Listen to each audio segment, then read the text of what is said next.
Hello, तो जय हिंद बच्चों। लेकर आ चुका हूं मैं आप लोगों के लिए कुछ इंपॉर्टेंट क्वेश्चंस। तो चलिए, सबसे पहले अगर आप यहाँ पे देखिए क्वेश्चन नंबर 1, तो ये है आपके पास एक्सपेंशन से, और यहाँ पे यूज करना है आपको कुछ स्टैंडर्ड फार्मूला, तो इनको एक्सपेंड करने के लिए। तो सबसे पहले देखिए 3a प्लस 5b का होल स्क्वायर है आपके पास। तो नो डाउट हमारे पास सिंपल सिंपल से क्वेश्चन रहने वाले हैं 3a प्लस 5b का होल स्क्वायर, क्योंकि आपको ये स्टैंडर्ड फॉर्म दिख रहा है किससे, a प्लस बी के होल स्क्वायर से, है ना, जिसकी आइडेंटिटी क्या होती है, A square plus B square plus 2ab। और you can also write A square plus का 2ab पहले लिख दीजिए और प्लस का बी स्क्वायर बाद में लिख दीजिए, एक ही बात है। आपके पास नेगेटिव वाला भी क्वेश्चन मिल सकता है, कोई टेंशन वाली बात नहीं है। ए स्क्वायर जिसमें आपके पास प्लस का बी स्क्वायर रहता है और माइनस का 2ab रहता है, और अगेन इसको आप आगे पीछे मतलब आगे पीछे करके लिख सकते हैं, ए स्क्वायर माइनस 2ab प्लस का बी स्क्वायर। ठीक है, ये चीज़ें तो आपको मालूम ही होंगे, है ना। अब इसको एक्सपेंड करने का है तो आपको साफ साफ दिख रहा है, इससे मैच कर रहा है, तो मैच करवा दिया भाई, देखो करें ना इससे मैच। तो चलो, ए स्क्वायर मतलब इसको ए कहते हैं पूरे को, तो 3a का स्क्वायर प्लस में बी स्क्वायर, ये रहा, मतलब इसको पूरे को एक्सपेंड करना है 5b का स्क्वायर, और प्लस में 2 मल्टीप्लाई ए और मल्टीप्लाई बाय बी। ठीक है, चलो तो ए बी कर दिया। ए स्क्वायर मतलब 9a स्क्वायर हो जाएगा। देखिए 3a मल्टीप्लाई 3 है ना, स्क्वायर का मतलब क्या होता है, 3a मल्टीप्लाई 3 है, तो 9a स्क्वायर, और इसको जब करेंगे तो 25, 5 5 जा 25 बी स्क्वायर, प्लस में 2 3 जा 6 5 जा 30, है ना, 6 5 30, और a into B. So that's your answer, got it.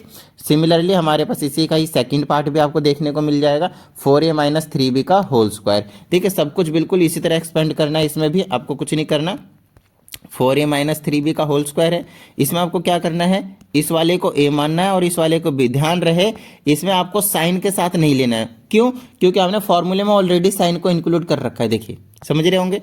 तो a स्क्वायर मतलब 4a का स्क्वायर प्लस में b स्क्वायर और माइनस का 2 मल्टीप्लाई ए मल्टीप्लाई बी।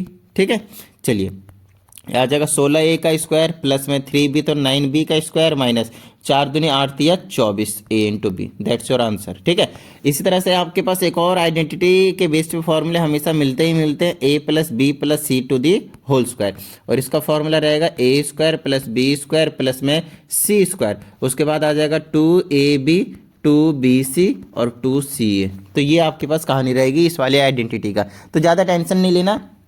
और एक चीज़ का ध्यान रखना है, इसमें आपको a हो गया, b हो गया, c हो गया, कोई सा भी प्लस माइनस का मिल सकता है, लेकिन हमें जो फॉर्मूला पता है वो सिर्फ और सिर्फ प्लस वाले का पता है। तो पता है हम क्या करेंगे, इनके जो अगर साइन होंगे ना तो हम साइन के साथ लेंगे और कुछ नहीं। तो एक क्वेश्चन करवा देता हूँ मैं आप लोगों को, ठीक है ना, नॉर्मली समझ में आ जाएगा।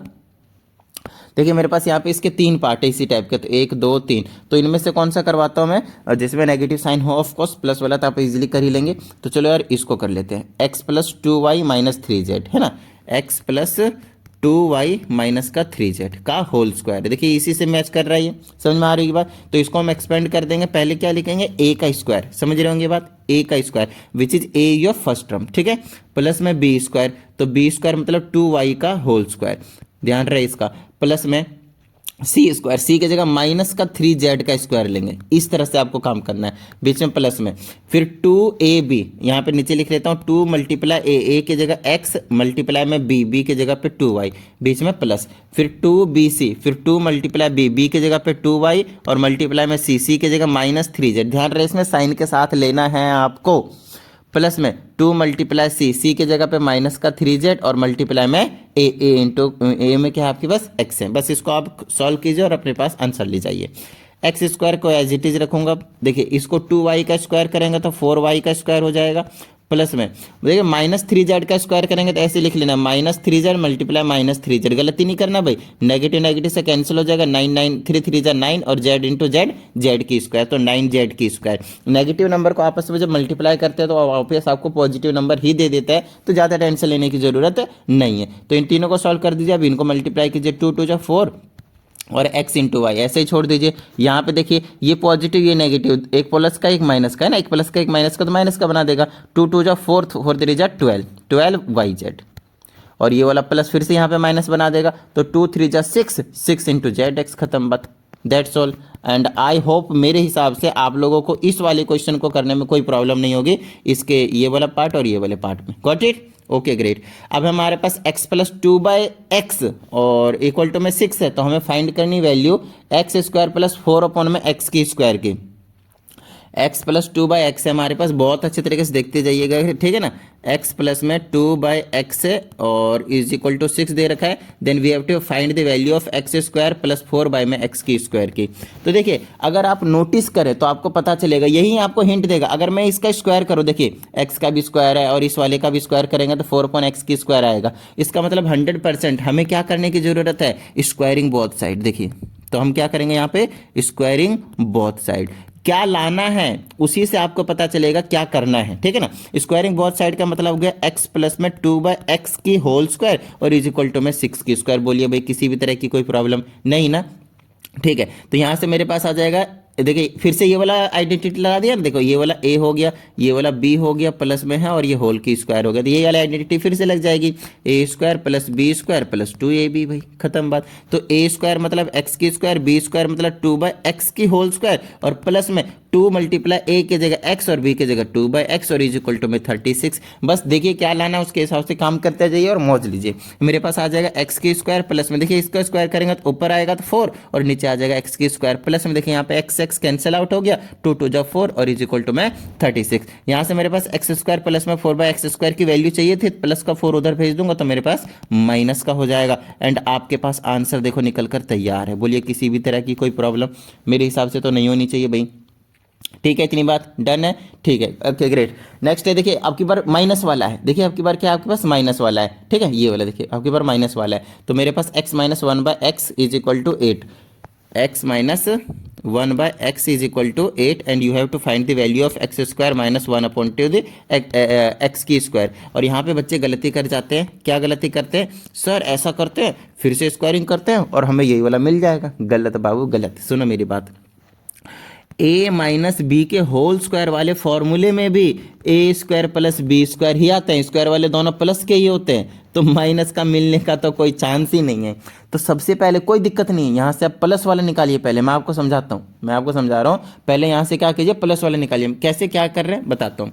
देखिए इस टाइप के माइनस वाले में क्या करना होता है, पहले स्क्वायरिंग बोथ साइड दोनों साइड करेंगे, नो डाउट लिखना आपको यहाँ पे स्क्वायरिंग बोथ साइड, फिर यहाँ पे ए माइनस बी का होल स्क्वायर का फॉर्मूला लगा देना ये वाला।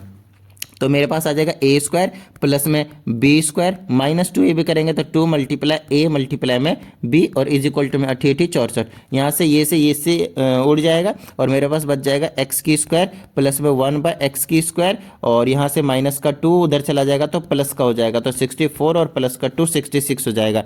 एक्स की स्क्वायर प्लस में 1 अपॉन में एक्स की स्क्वायर और इज इक्वल टू में क्या हुआ 64 और 2 66। अब यहाँ पे बच्चे परेशान, सर हमें तो लाना था माइनस में, हमें मिल गया प्लस में। कोई बात नहीं बाबू, अभी अभी अभी अभी आ जाएगा, कोई टेंशन वाली बात नहीं। देखो इधर ये अब देखिए यहाँ से हमने एक चीज की तो वैल्यू निकाल देना, अब इजीली आ जाएगा। देखिए अब आप x माइनस 1 बाई एक्स का होल स्क्वायर अपनी तरफ से फॉर्मूला लगाना है। इसका फॉर्मूला क्या होता है, ए स्क्वायर प्लस में बी स्क्वायर माइनस 2 ये भी करेंगे तो सिंपल 2 ही बचेगा, जैसे कि यहाँ आपने देखा कट जाता है एक्स एक्स, है ना। चलिए अब यहाँ से हमें इसी की तो वैल्यू निकालनी है ना, इसी की वैल्यू निकालनी है, ठीक है ना। अच्छा आगे नहीं निकलेगा, यहाँ से भी नहीं निकलेगा, तो एक काम कीजिए मैं आपको बताता हूँ। हमने क्या कर दिया, प्लस वाले का निकाला क्या, ओके। तो इसके लिए जो भी निकालना है उसको तोड़ देता हूँ, चलिए मैं आपको समझाता हूँ। इसको तोड़ दीजिए ए स्क्वायर माइनस बी स्क्वायर के फॉर्मूले से, और ये होता है A plus B into A minus B, तो हमें इसकी वैल्यू मिल जाएगी। मतलब मेरे पास एक्स की स्क्वायर माइनस 1 बाई एक्स की स्क्वायर, मतलब वही चीज़ है, होल स्क्वायर के टर्म में करते करते आप कभी ला ही नहीं पाएंगे माइनस में, इसीलिए इसको मैं ऐसे करने की कोशिश कर रहा हूँ। तो मेरे पास आ जाएगा एक्स प्लस 1 बाई एक्स और दूसरे में आ जाएगा एक्स माइनस 1 बाई एक्स, समझ रहे हैं। इसी फॉर्मूले से इसको खोल दिया। अब मेरे को एक्स प्लस 1 बाई एक्स की वैल्यू चाहिए और एक्स माइनस 1 बाई एक्स की वैल्यू चाहिए। तो एक्स माइनस 1 बाई एक्स की वैल्यू तो अपने को पहले से मालूम था, बस एक्स प्लस 1 बाई एक्स की वैल्यू निकाल लेता हूँ, ठीक है ना। तो देखिए एक्स प्लस 1 बाई एक्स का होल स्क्वायर का फॉर्मूला लगाऊंगा मैं, तो ये आ जाएगा ए स्क्वायर प्लस में बी स्क्वायर, और जब 2a भी करूंगा प्लस का तो सिर्फ 2 ही बचेगा, एक्स एक्स कट जाएगा ऊपर नीचे, जैसे कभी हमने आपको यहाँ पे करके दिखाया है ना। चलो भाई, तो हमें यहाँ पे चाहिए एक्स प्लस 1 बाई एक्स की वैल्यू, स्क्वायर को उधर भेज देंगे रूट में इस तरह से, और देखिए इसकी वैल्यू अभी हमने निकाल लिया था 64 और प्लस का 2, ये कितना हो जाएगा मेरे पास 68। समझ रहे होंगे आपकी बात, सॉरी 66 था ना ये वाला, अभी हमने निकाला था ना यहाँ पे 66, देखिए ठीक है। चलो तो मेरे पास आ जाएगा यहाँ पे 68, ठीक है, अंडर रूट में। आप चाहें तो 17 चौका 68 होता है तो 2 रूट 17 में इसको तोड़ सकते हैं, 2√17 प्राइम फैक्टराइजेशन करके जिसकी पेयर बनती है उसको बाहर रख दीजिए, ये चीज़ आ जाएगी।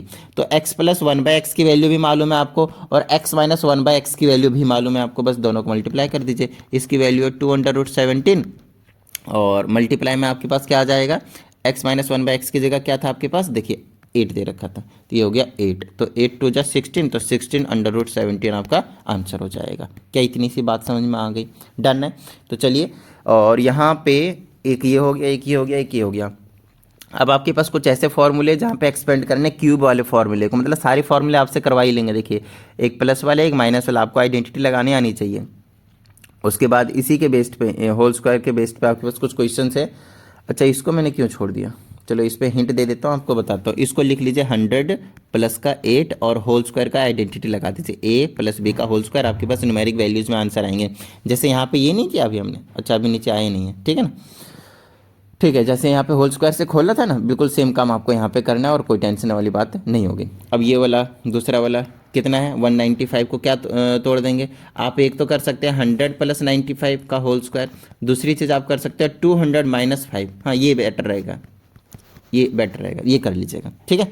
ओके ग्रेट, होल स्क्वायर का फॉर्मूला लगाइए और मौज लीजिए।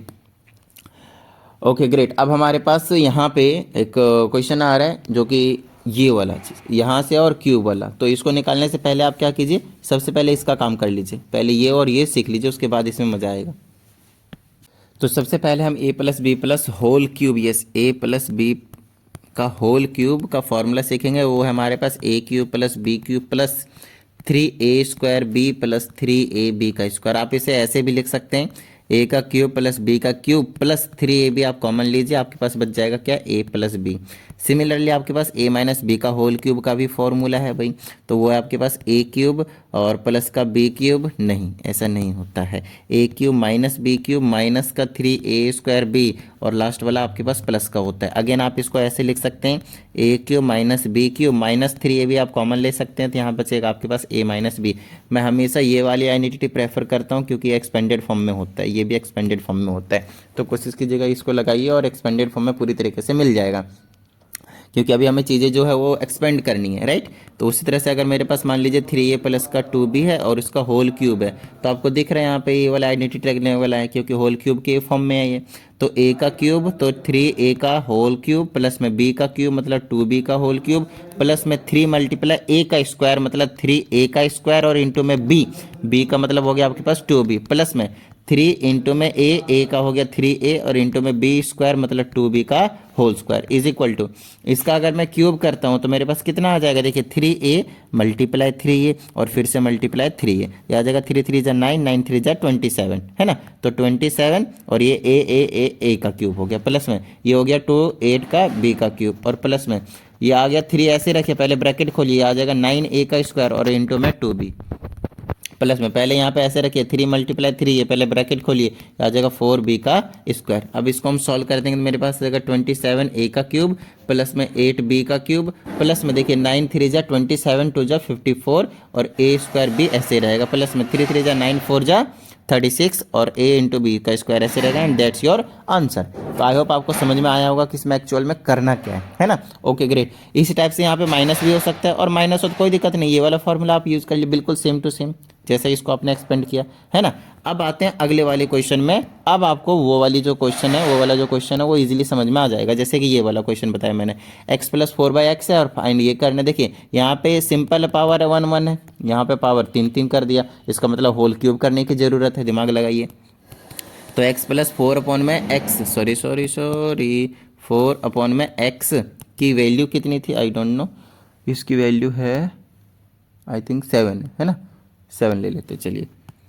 और आपको फाइंड आउट करना है x की क्यूब प्लस में यहाँ पे 64 है और अपॉन में x का क्यूब, इसकी वैल्यू फाइंड आउट करनी है तो हो जाएगा। होल क्यूब करिए दोनों साइड, अगर मैं इधर होल क्यूब करूँगा है ना, टेकिंग क्यूबिंग बोथ साइड है ना, तो इधर आ जाएगा a का क्यूब, फॉर्मूला लगा दिया मैंने, a का क्यूब प्लस में b का क्यूब तो 4 में x का क्यूब प्लस में 3a स्क्वायर b, ठीक है, और प्लस में 3ab का स्क्वायर मतलब 4 में x का स्क्वायर। तो ये किसके इक्वल हो जाएगा, 7 का क्यूब, तो ऐसे लिख लीजिए फिलहाल के लिए 7 मल्टीप्लाई 7 मल्टीप्लाई 7, शायद 343 होता है। Okay great. नेक्स्ट है आपके पास, यहाँ से आ जाएगा एक्स का क्यूब, यहाँ से आ जाएगा आपके पास 64 अपॉन में एक्स, ठीक है, 64 अपॉन में एक्स और का क्यूब बेसिकली, और प्लस में यहाँ पे देखिए क्या क्या है, ये आ जाएगा 3 बचेगा, एक्स बचेगा और 4 3 जा 12 लिख लेता हूँ, है ना। देखिए यहाँ से हुआ क्या है, एक एक्स से एक एक्स कट गया और 4 3 जा 12 एक्स आ गया, बीच में प्लस। यहाँ पे देखिए क्या बचेगा मेरे पास, यहाँ बचेगा 3 मल्टीप्लाई एक्स और मल्टीप्लाई 4 चौके 16, 16 अपॉन में एक्स की स्क्वायर बचेगा इक्वल टू में 7 मल्टीप्लाई 7 मल्टीप्लाई 7 बचेगा, 7 49 और 49 37 7 में 9 7 63 के 3 बच गए 6, 4 7 28 और 6 कितना हो गया 34, 343 आ रहा है, सही बात है, ठीक है। Okay great. एक्स का क्यूब प्लस में यहाँ से क्या लिख सकता हूँ मैं, 64 एक्स का क्यूब प्लस में ये बच गया 12 एक्स और प्लस में यहाँ से एक एक्स से एक एक्स चला जाएगा, 16 3 48 बचेगा 48 एक्स और इज इक्वल टू में 7 343 लिख लेता हूँ सीधा 343, ठीक है। Okay great. आगे देखिएगा क्या है यहाँ पे, देखिए हमें वैल्यू इसी की निकालनी है, मतलब इन दोनों को उधर भेजना पड़ेगा, लेकिन यहाँ पे एक चीज़ का ध्यान रखिएगा, एक्स का क्यूब प्लस में 64 एक्स, अगर हम वो ब्रैकेट वाला फॉर्मूला लगाते हैं ना तो ज़्यादा इजी पड़ता है ना, यहाँ पे एक्सपेंड नहीं करना था, थोड़ा सा फॉर्मूले यूज करने थे, कोई दिक्कत वाली बात नहीं है। यहाँ से हम क्या कॉमन ले सकते हैं वो देख लीजिए, 12 कॉमन ले सकता हूँ बस, तो यहाँ पे x बचेगा और यहाँ पे 12 चौका 48 और x बचेगा इज इक्वल टू 343, तो यहाँ से भी इजी हो जाएगा, कोई टेंशन नहीं, बस कॉमन लेना पड़ेगा, एक एक्स्ट्रा काम करना पड़ेगा और कुछ नहीं। तो प्लस में 12 ऐसे रखिए और इसके जगह दे रखा है ना वैल्यू 7, तो 7 लिख लीजिए इज इक्वल टू 343, ठीक है। Okay great. यहाँ से आ जाएगा एक्स का क्यूब प्लस में 64 एक्स का क्यूब प्लस वाला वैल्यू को उधर भेज दीजिए, तो यहाँ पे इक्वल टू में चला जाएगा 343 से माइनस हो जाएगा 12 छक 72 12 सते 84 84 माइनस कर दीजिए और यहाँ पे आंसर ले जाइए जिसकी हमें वैल्यू निकालनी थी। समझ में आ गई होगी बात। Okay great. तो हमने ये भी कर दिया, ये भी कर दिया और ये भी कर लिए। अब देखिए यहाँ पे एक छोटा सा क्वेश्चन दिया, a प्लस बी प्लस सी की वैल्यू 4 है और इसकी वैल्यू आपके पास 38 है, तो हमें वैल्यू फाइंड आउट करनी है इसकी। तो ये बड़ा ही छोटा सा क्वेश्चन है, मतलब आपके पास देखिए a प्लस बी प्लस सी की तो वैल्यू गिवन ही है, साथ में आपको ये भी दिया है A square plus B square plus C square की वैल्यू 38, तो हमें फाइंड आउट क्या ही करना है ना, हमें यहाँ से फाइंड आउट कुछ इस तरह से करने हैं, A B plus B C plus C. ये देखिए इसको मैं बताता हूँ, क्योंकि यहाँ पे A plus B plus C तीनों है तो यही वाला फॉर्मूला लगने वाला है, A plus B plus C का होल स्क्वायर, और वो क्या होता है A square plus B square plus C square plus में 2ab प्लस में 2bc प्लस में 2c है। यहाँ पे बस एक छोटा सा एक्स्ट्रा काम करना पड़ेगा और वो रहेगा आपके पास A square plus B square plus C square, यहाँ से आप कॉमन ले लीजिए सब में से 2, जैसे मैंने 2 कॉमन ले लिया तो मेरे पास बचेगा A B plus B C plus C. समझ में आए। और देखिए यही चीज़ हमें फाइंड आउट करना है, बस बाकी सारी चीज़ें हमें पता है। A plus B plus C plus की वैल्यू कितनी है, यहाँ पे देखिए फिर से लिख लेता हूँ एक बार मैं, वैसे ए प्लस बी प्लस सी का होल स्क्वायर है आपके पास 4, तो होल स्क्वायर हो जाएगा 4 का, और इसकी वैल्यू भी आपको मालूम है 38 है, और प्लस में 2 ऐसे ही है, और ये ब्रैकेट वाला ऐसे छोड़ देता हूँ मैं, A B plus B C plus C है जिसकी वैल्यू अपने को निकालना है। 4 चौके 16 इज इक्वल टू 38 दिमाग लगा कर ये 2 इसमें प्लस मत कर देना, तो इसके साथ मल्टीप्लाई में, ठीक है ना। चलिए तो ये आ जाएगा बी सी प्लस 2c है, यहाँ पे 2 नहीं आएगा सॉरी, यहाँ पे बी सी, ठीक है। अब ये इधर आ जाएगा माइनस में, तो 16 माइनस का 38 आ जाएगा और इक्वल टू में बचेगा 2 ब्रैकेट में A B plus B C plus C है। यहाँ पे माइनस कर दीजिए, 16 माइनस कर देंगे कितना बचेगा 8 इधर 22 बचेगा, तो 22 माइनस का बच जाएगा इज इक्वल टू ये जो 2 है ना इधर आ जाएगा डिवाइड में, और ये आ जाएगा ए प्लस ए बी ट्रिंग ट्रिंग वापस हो जाए भाई ऐसे, ठीक है। तो A B plus B C plus C है, ये आपके पास वैल्यू आ गई माइनस का 11, दैट्स ऑल, खत्म बात। समझ में आ गई होगी बात, इतनी डन है। ओके तो अब हम आ जाते हैं फैक्टराइजेशन पे। फैक्टराइजेशन में आपको ध्यान से एक काम बता देता हूँ, उसी पे टारगेट रखिएगा। आपकी जो चीज़ें दी होंगे ना आपको, वो प्लस या फिर माइनस में दिए होंगे, एडिशन या फिर सब्ट्रैक्शन में, और आपको लाना होगा ब्रैकेट्स में, मतलब मल्टीप्लाई में। बस ये टारगेट रखना है कि कैसे लाया जाए, उसके अकॉर्डिंग आपको आइडेंटिटीज़ का यूज़ करना है, ठीक है। तो देखिए यहाँ पे ये है, मैक्सिमम टाइम आपको कॉमन लेना पड़ेगा, दोनों में क्या कॉमन है 5 है, फिर क्या कॉमन है x है, तो 5x कॉमन निकले, यहाँ पे x बचेगा बीच में माइनस, 5 4 जा 20 होता है और यहाँ पे क्या बच गया y बच गया, दैट्स योर फैक्टराइजेशन, क्योंकि ये मल्टीप्लाई में आ गया, खत्म बात। आपको इनमें दिक्कत नहीं आएंगी दिक्कत आएंगे इस टाइप के में। देखिए मैं आपको बताता हूँ इसमें क्या करना है। इसमें सबसे पहले ऐसे रीअरेंज करना होता है कि मस्त तरीके से फैक्टराइज कर सकें, ला सकें। तो कभी भी ये सिंपल फॉर्म में नहीं देंगे कि इसमें से और इसमें से कॉमन ले लीजिए, हमेशा पेयरिंग अलग करना, ऑड में पेयरिंग करना। इसकी और इसकी पेयरिंग कर देना, ए बी प्लस का ए एक्स और प्लस में ये आपके पास बी सी है प्लस का सी एक्स। अब इनमें कॉमन लेना, ए कॉमन लेंगे तो बी प्लस एक्स बचेगा, प्लस में यहाँ से क्या कॉमन है सी, तो मेरे पास बी प्लस एक्स बचेगा। देखा ना ब्रैकेट सेम आ गया, देखा एक खास बात है। अब फिर से दोबारा से बी प्लस एक्स कॉमन ले लेंगे पूरे में, तो मेरे पास यहाँ पे ए बचेगा, यहाँ पे सी बचेगा। देखिए ब्रैकेट में आ गया, खत्म, बात हो गया क्वेश्चन। और ठीक इसी तरह से एक क्वेश्चन ये वाला है आपके पास, ये वाला तो इसकी और इसकी पेयरिंग कीजिए। जैसे कि हमने आपको बोला था ए की पावर 4 प्लस में 3a का स्क्वायर और प्लस में इसकी पेयरिंग होगी 2a का क्यूब प्लस में 3a। इनमें से कॉमन ले लीजिए, है ना, 2a प्लस का 6a, 3a क्यों लिख रहा हूँ मैं, सॉरी 6a। तो यहाँ से कॉमन ले लीजिए क्या, ए स्क्वायर, तो मेरे पास यहाँ क्या बचेगा, ए स्क्वायर प्लस का 3 और प्लस में यहाँ से 2 कॉमन ले लीजिए, साथ में ए भी कॉमन आ रहा है, तो यहाँ से क्या बच गया मेरे पास, ए का स्क्वायर बचा और यहाँ पे क्या बचा 3 बच गया। बस हो गया काम। देखिए ब्रैकेट सेम आ गया, तो ए स्क्वायर प्लस में 3 फिर से कॉमन ले लीजिए, यहाँ बचा ए स्क्वायर और प्लस में यहाँ पे बचा 2a। समझ में आ रही होगी बात, डन है। और आपके पास देख लीजिए हो गया काम इसका, 2 ब्रैकेट्स में आ गए, 3 ब्रैकेट्स में आ गए, 4 ब्रैकेट्स में आ गए, मल्टीप्लाई में आ गए। बस यही काम आपको करना होता है। यहाँ पे एक और ख़ास क्वेश्चन है जो कहीं ना कहीं आपके बुक से है, तो ज़्यादा टेंशन लेने की जरूरत नहीं है। ये वाला क्वेश्चन, इस क्वेश्चन में आपको क्या करना है, देखिए इसमें सबसे पहले एक्स स्क्वायर कॉमन लीजिए और सम एक्स स्क्वायर को ऐसे ही रखिए और माइनस सब में से कॉमन लीजिए, तो ये प्लस का बन जाएगा इस तरह से, ये भी प्लस का बन जाएगा। तीनों में से माइनस कॉमन ले लिया तो प्लस का आ गया। ये कुछ और नहीं है, ये ए प्लस 1 का होल स्क्वायर का फॉर्मूला है और कुछ नहीं। देख लीजिए जब आप ए प्लस 1 का होल स्क्वायर खोलेंगे ना, तो थोड़ा सा प्रैक्टिस के साथ ये चीज़ें आएंगी, आपको डायरेक्टली नहीं आएंगे। 2a भी करेंगे तो यही चीज़ आ जाएगी, प्लस में आगे पीछे कोई दिक्कत नहीं है। अब देखिए ये ए स्क्वायर माइनस बी स्क्वायर है, तो एक बार प्लस में लिख दीजिए एक्स प्लस ए प्लस 1 और दूसरी बार जाएगा तो माइनस में, तो एक्स माइनस दूसरा वाला ब्रैकेट रखना भाई, क्योंकि साइन चेंज होता है, ध्यान रखना है, ठीक है ना। अब इसको आगे एक्सपेंड करके ऐसे लिखूंगा थोड़ा सा सॉल्व करके, तो एक्स ये माइनस दोनों का साइन चेंज करेगा, -a और -1। पता चला ना मैंने यहाँ पे क्या किया, मैंने ए स्क्वायर माइनस बी स्क्वायर वाली टर्म को ऐसे लिख दिया, a प्लस बी और a माइनस बी, और कुछ नहीं, है ना। देखिए ये वाली चीज़ पहले से थी ना, ए स्क्वायर माइनस बी स्क्वायर, इसीलिए, ठीक है। उसके बाद और आपको जो दिक्कत आ सकती है क्वेश्चन में, वो है आपके पास इस वाले में, इसमें आप कुछ कर ही नहीं पाएंगे, तो इसको लिख लीजिए 5 का क्यूब और आपके पास एक आइडेंटिटी होती है a का क्यूब प्लस में b का क्यूब, और वो आइडेंटिटी होती है a प्लस बी और दूसरे ब्रैकेट में होता है a square plus B square और माइनस का a b। लो भाई खत्म बात। आपको a पता है x है, b पता है 5 है, यहाँ रख दीजिए, मौज लीजिए, हो गया क्वेश्चन। और कौन से में दिक्कत आ सकती है आपको, लेट मी सी, है ना।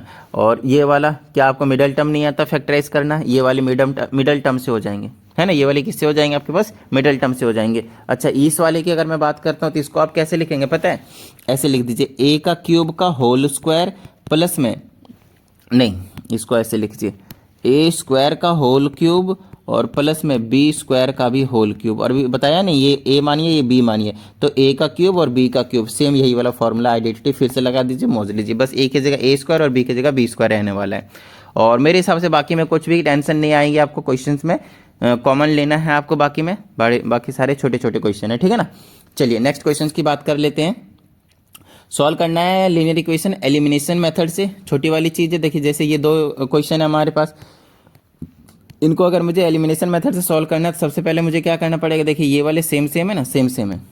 कॉफिशिएंट अगर एक्स और वाई के सेम रहते हैं तो टेंशन ही नहीं लेना आपको, सीधा साइन चेंज कीजिए, ये माइनस का ये माइनस का ये माइनस का, नीचे वाले का चेंज करना तो ध्यान रखिएगा, नीचे वाले को, ऊपर वाले का नहीं, ठीक है ना, नीचे वाले के अकॉर्डिंग, ठीक है ना। ये प्लस का था माइनस का, ये भी प्लस का, माइनस का ये भी प्लस का था, ये भी माइनस का, इसको उड़ा दीजिए।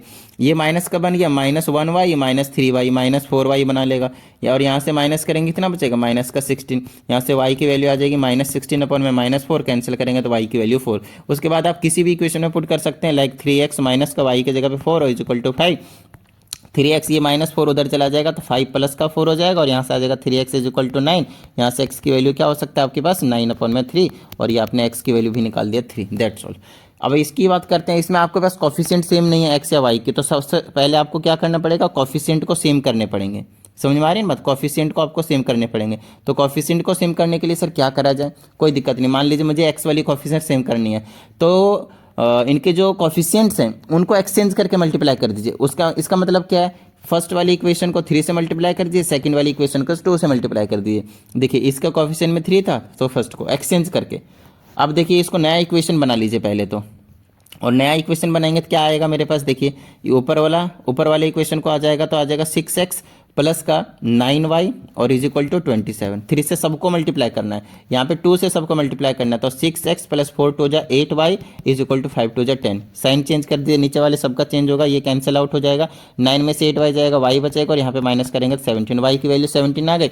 अब किसी भी इक्वेशन में पुट करके आप वैल्यू निकाल सकते हैं, बच्चों वाला काम बच गया आपके लिए। ठीक है, चलिए बहुत अच्छी बात है। अब आगे की बात कर लेते हैं और वो है आपके पास एज वाले क्वेश्चन, जो कि आपके पेपर में आएंगे ही आएंगे, इसमें कोई दोहराई नहीं। ठीक है, हमसे बोला 4 year ago a mother was 4 times as old as her daughter, 6 year later the mother will be twice the age of her daughter, find the present age of mother and daughter. तो सबसे पहला काम होगा आपको late कर लेना कि percentage उनकी क्या है, आइदर एक्स और वाई और एक्स कुछ भी। तो ऐसे लेट कर लेंगे, let the present age of mother कितना हो गया आपके पास, एक्स ई एस। ठीक है, उसके बाद हम क्या कर लेंगे, let the present age of her daughter is equal to y years. ठीक है, इतनी बात। इतना लेट करने के बाद आपको क्या करना है, बहुत अच्छे तरीके से समझना है। हमसे बोला 4 ईयर्स एगो, 4 ईयर्स एगो का क्या मतलब होता है, 4 साल पहले, है ना। तो यहाँ पे लिखेंगे हम 4 ईयर्स एगो, 4 ईयर्स एगो। ठीक है, 4 ईयर्स एगो मदर्स एज, ऐसे लिखेंगे मदर्स एज। देखिए अभी अगर मान लो कि भैया मदर की एज 45 है, तो 4 साल पहले कितनी होगी, 41 होगा। तो कैसे निकाला, आज जो प्रेजेंट एज है उसमें से आपने 4 साल कम कर दिए, तो 4 साल पहले मदर की एज इतनी हो जाएगी, तो डॉटर की एज कितनी हो जाएगी, डॉटर की वाई है तो वाई -4 हो जाएगा। भैया एक बात बताइए, दोनों में से एज कम होगा ना, एक में से तो थोड़ी कम होगा, समझ रहे होंगे बात को। ठीक है, ओके। अच्छा, अब इन्होंने क्या बोला वो चीज़ समझिएगा, mother was 4 times as old as her daughter. तो जो मदर की एज थी 4 साल पहले 4 टाइम्स हर डॉटर, ये 4 है, ये 4 है, 4 टाइम्स हर डॉटर। मदर की एज जो थी ना वो डॉटर के 4 टाइम्स थी। ठीक है, इतनी बात। चलिए, तो x -4 इज इक्वल टू 4 से मल्टीप्लाई करें 4y माइनस का 16, एक इक्वेशन यहाँ से मिलेगा, 4y अंदर लाएंगे तो x -4y हो जाएगा, और ये +4 उधर लेकर जाएंगे तो -16 में प्लस हो जाएगा। तो x -4y और इज इक्वल टू में कितना बचा, -12। This is your first equation. Similarly we have to make the second equation. अब सेकेंड इक्वेशन के लिए फिर से हमें पढ़ना पड़ेगा। आगे कहा जाता है 6 ईयर लेटर, मतलब समझ रहे होंगे 6 साल बाद। तो यहाँ पे फिर से हम लिखेंगे 6 ईयर्स लेटर। मदर की एज लिखो कितनी है, तो मदर की एज हो गई आपके पास x + 6, परसेंटेज में आपको 6 साल जोड़ देने और कुछ नहीं।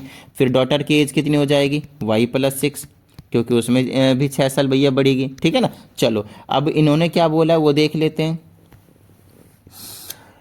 Will be twice age of her daughter. अब इसमें कहा जाता है जो मदर होगी वो ट्वाइस हो जाएगी, तो मदर की एज कितनी है, x + 6, वो ट्वाइस हो जाएगी किसके, अपने डॉटर के एज के। तो यहाँ पे आप x + 6 को ऐसे ही रखें, 2 से मल्टीप्लाई करेंगे 2y + का 12, ये 2y अंदर आएगा तो x - 2y is equal to 6 उधर जाएगा तो 12 - का 6, तो मेरे पास बच गया x - का 2y is equal to 6। This is your second equation. अब हमें 20 वाली वैल्यू से कोई मतलब नहीं, सिर्फ फर्स्ट वाली इक्वेशन और सेकंड वाली इक्वेशन से मतलब है। अब हमें क्या करना है, फर्स्ट और सेकंड इक्वेशन को चूज करना है और उसको सॉल्व कर देना है। हमें ये जो है आपके पास सारी चीज़ें निकल कर आ जाएंगी दोनों की एज परसेंटेज। यहाँ पे मैं लिख लेता हूँ x - 4y is equal to -12, और दूसरा है आपके पास x - का 2y इज इक्वल टू 6। तो फिर से मैं वही करता हूँ, एलिमिनेशन लगा देता हूँ, है ना, एलिमिनेशन मेथड लगा देता हूँ, साइन चेंज कर दूंगा, माइनस का ये प्लस का हो जाएगा और ये माइनस का ये कैंसिल हो जाएगा, ये प्लस का प्लस माइनस का 2y बचेगा इज इक्वल टू, यहाँ पे ये माइनस का है तो माइनस का 18 बचेगा। तो y की वैल्यू निकालेंगे तो माइनस का 18 अपॉन में माइनस का 2 कैंसिल करेंगे 9 ईयर्स, और 9 ईयर्स किसकी एज आई भाई, यस किसकी एज आई, डॉटर की, क्योंकि y को हमने डॉटर लेट करा था। अब इस y की वैल्यू आपकी मर्जी किसी में पुट कर दीजिए, मान लीजिए सेकंड इक्वेशन में पुट कर लिया तो x - 2 y की जगह पे 6 इज इक्वल टू 6, तो आ जाएगा x - 6 दूना 12 इज इक्वल टू 6, तो x is equal to 6 plus में 12, तो कितना हो जाएगा, x इज इक्वल टू 18। बड़ी कम एज है मदर की यार, चलो कोई टेंशन वाली बात नहीं है। तो इस तरह से काम आपको करने होंगे एज वाले क्वेश्चन में, बहुत अच्छे तरीके से देखिए टाइम लेकर करवाया इस क्वेश्चन को, तो आपको भी एक बार प्रैक्टिस करनी बहुत ज़्यादा ज़रूरी है। समझ में आ रही है बात, तो बहुत अच्छे तरीके से कर लीजिएगा। चलिए नेक्स्ट क्वेश्चन की बात करते हैं। तो इसमें हमारे पास क्या हुआ है, देखिए स्टेटमेंट साथ में लिख दीजिएगा, जितनी चीज़ें मैंने अभी यहाँ पे लिखा है ना अकॉर्डिंग टू क्वेश्चन वगैरह, इन सारी चीज़ों को भी इंक्लूड जरूर कीजिएगा। देयरफॉर, हैंड्स, है ना, इस टाइप की चीज़ें जरूर आपको यूज करनी होती हैं। अब इसमें हमसे कहा जाता है the sum of two numbers is 69। क्या बात है, तो पहला नंबर x मानिए, दूसरा नंबर y मानिए, दोनों को सम कर दीजिए, इक्वल टू में 69 कर दीजिए, एंड देयर डिफरेंस इज 17। तो x लीजिए माइनस y लीजिए और डिफरेंस कर दिए 17, खत्म बात। Find the number, elimination method, इसको उड़ा दीजिए। देखिए अगर पहले से कैंसिल आउट हो रहा हो तो आपको साइन चेंज करने की जरूरत नहीं है। चलिए ये एक अच्छी बात है आप लोगों के लिए। तो कैंसिल कर दीजिए, यहाँ से आएगा तो 2x आएगा इज इक्वल टू, इनको जोड़ दीजिए, कितना बचा 9 7 16 1, 6 1 7 1 8, 86। तो x की वैल्यू क्या आ गई 86 डिवाइडेड बाई 2, काट दीजिए, कितना आया 43। x की वैल्यू 43 आई, किसी भी इक्वेशन में पुट कर दीजिए। तो x प्लस में सॉरी y की वैल्यू, सॉरी ये x की वैल्यू है ना, तो 43 मान लीजिए फर्स्ट इक्वेशन में पुट कर रहा हूँ, y को ऐसे रखेंगे, ये 69 आ जाएगा। y की वैल्यू कितनी आ गई आपके पास 69 माइनस 43, कितना आ गया 9 माइनस 6, 9 माइनस 3 6, और ये 2 26 आ गया। मतलब एक नंबर 43 है, तो दूसरा नंबर कितना आपके पास 26 है। दैट्स ऑल, खत्म बात, हो गया क्वेश्चन। ठीक है, चलिए आगे क्वेश्चन की हम बात कर लेते हैं। The sum of the two number is 48 and if अब इसमें थोड़ा सा ट्विस्ट दिया है, सेम ही क्वेश्चन है, कुछ अलग नहीं है। कहा जाता है sum of the two number is 48, तो फिर से वही करूंगा ना, पहला नंबर x, दूसरा नंबर y, लेट वेट सारी चीजें लिखनी है भाई, स्टेटमेंट इज इक्वल टू 48। अब हमसे कहा जाता है if the number is multiplied by 6, कौन सा नंबर, ये क्या लिखा है, फर्स्ट नंबर होगा, है ना, first number is multiplied by 6 and the second number is doubled, तो कोई टेंशन वाली बात नहीं है। देयर डिफरेंस इज 40, कोई टेंशन वाली बात नहीं। देखिए फर्स्ट नंबर को अगर मैं क्या कर लेता हूँ, फर्स्ट नंबर को अगर मैं मल्टीप्लाई कर देता हूँ 6 से, तो ये 6x नहीं बन जाएगा, ठीक है, और सेकंड नंबर को डबल करता हूँ मतलब 2y हो जाएगा। अब कहा जाता है इनका डिफरेंस 40 है, तो माइनस कर लेंगे और इक्वल टू में 40 लिख लेंगे। This is your first equation, this is your second equation. अभी मैंने आप लोगों को 3-4 इक्वेशन सॉल्व करना सिखा दिया एलिमिनेशन से, बस इसको एलिमिनेशन से सॉल्व करना है और x और y की वैल्यू ले जानी है, दैट्स ऑल। समझ में आ गई बात, इतनी डन है, ओके ग्रेट। चलिए आगे की बात करते हैं, और आगे की बात में हमारे पास ये एक बड़ा इंपॉर्टेंट क्वेश्चन है, हमेशा पेपर में आता ही आता है, एक एज वाला एक फ्रैक्शन वाला, तो अच्छे से कर लीजिएगा, मजा आ जाएगा। ठीक है, अब इसमें कहा जाता है ये फ्रैक्शन, जब भी फ्रैक्शन वाला क्वेश्चन आए सबसे पहले आप ऐसा काम करेंगे, लेट न्यूमरेटर पूरा लिख लीजिएगा x and denominator is equal to y, then fraction is equal to x upon y, पूरा लिख लीजिएगा इनको। ठीक है, तो फ्रैक्शन आपका क्या बन गया एक्स अपन वाई, क्योंकि आपका एक्स अपन वाई फ्रैक्शन है। अब आगे हम क्वेश्चन पढ़ेंगे, कहा जाता है ये फ्रैक्शन बिकम्स 4/5, कहता है फ्रैक्शन को मैं एक्स अपन वाई को इक्वल रख सकता हूँ 4/5 के, कब, if 1 is added to the what numerator and denominator, अगर मैं न्यूमरेटर में भी 1 ऐड कर दूँ और डिनोमिनेटर में भी 1 कर दूँ, तब जाकर फ्रैक्शन 4/5 के इक्वल आएगा। क्रॉस मल्टीप्लाई कीजिए, 5x प्लस का 5 is equal to 4y plus का 4, यहाँ से 5x माइनस का 4y और इज इक्वल टू 4 माइनस का 5, तो माइनस का 1 हो जाएगा, तो 5x माइनस का 4y और is equal to -1, this is your first equation. एक और इक्वेशन बनाना है, अब आगे उसके लिए कंडीशन हमें गिवन होगा, टेंशन मत लीजिए। If however 5 is subtracted from both numerator and denominator, अब की बार 5 को सब्ट्रैक्ट कर दिया, मतलब न्यूमरेटर में से 5 को सब्ट्रैक्ट कीजिए, डिनोमिनेटर में भी 5 को सब्ट्रैक्ट कीजिए, तो हमसे फ्रैक्शन कहता है 1/2 के इक्वल हो जाएगा, खत्म बात। इक्वल टू में 1/2 रखिए, क्रॉस मल्टीप्लाई कर दिए, 2x माइनस का 10 is equal to y minus का 5, तो मेरे पास 2x इधर रहेगा, ये आ जाएगा माइनस का 5, ये उधर चला जाएगा, तो -5 प्लस का 10 हो जाएगा, तो 2x माइनस y और इज इक्वल टू में क्या बचा 5, this is your second equation. बस अब फर्स्ट और सेकंड को सॉल्व कीजिए, आपको x और y की वैल्यू मिल जाएगी, है ना। और उनको क्या करना है, ये फ्रैक्शन पूछा है आपसे, फ्रैक्शन, तो यहाँ पे और यहाँ पे रख देना, फ्रैक्शन आपके पास तैयार मिलेगा। समझ में आ गई होगी बात, इतनी डन है, ओके ग्रेट। चलिए अब हम थोड़े से कॉन्ग्रुएंसी की तरफ बढ़ जाते हैं, कॉन्ग्रुएंट ऑफ ट्रायंगल को प्रूफ करने के लिए। तो छोटी छोटी चीज़ें हैं, ज़्यादा टेंशन लेने की जरूरत नहीं है, ठीक है ना। ओके, अब इसमें हमसे कहा जाता है AD and BC are equal perpendiculars to a line segment AB. Prove that BC is parallel to AD. कहाँ है BC, ये रहा, पैरेलल टू AD। देखिए BC and parallel to AD ना, कोई भी दो लाइन को अगर पैरेलल प्रूव करना हो तो आप कुछ मत कीजिए, जो ऑल्टरनेट इंटीरियर एंगल्स होते हैं उनको आपको इक्वल प्रूव करना है। मतलब आपको प्रूव करना है ये एंगल और ये एंगल, तो देखिए ये एंगल और ये एंगल तभी प्रूव होगा जब आप इस वाले ट्रायंगल को और इस वाले ट्रायंगल को इक्वल प्रूव करेंगे। समझ में आ रही है बात, ठीक है, ओके ग्रेट। तो यहाँ पे चेक कर लेते हैं कि हम कैसे कर सकते हैं, ठीक है ना।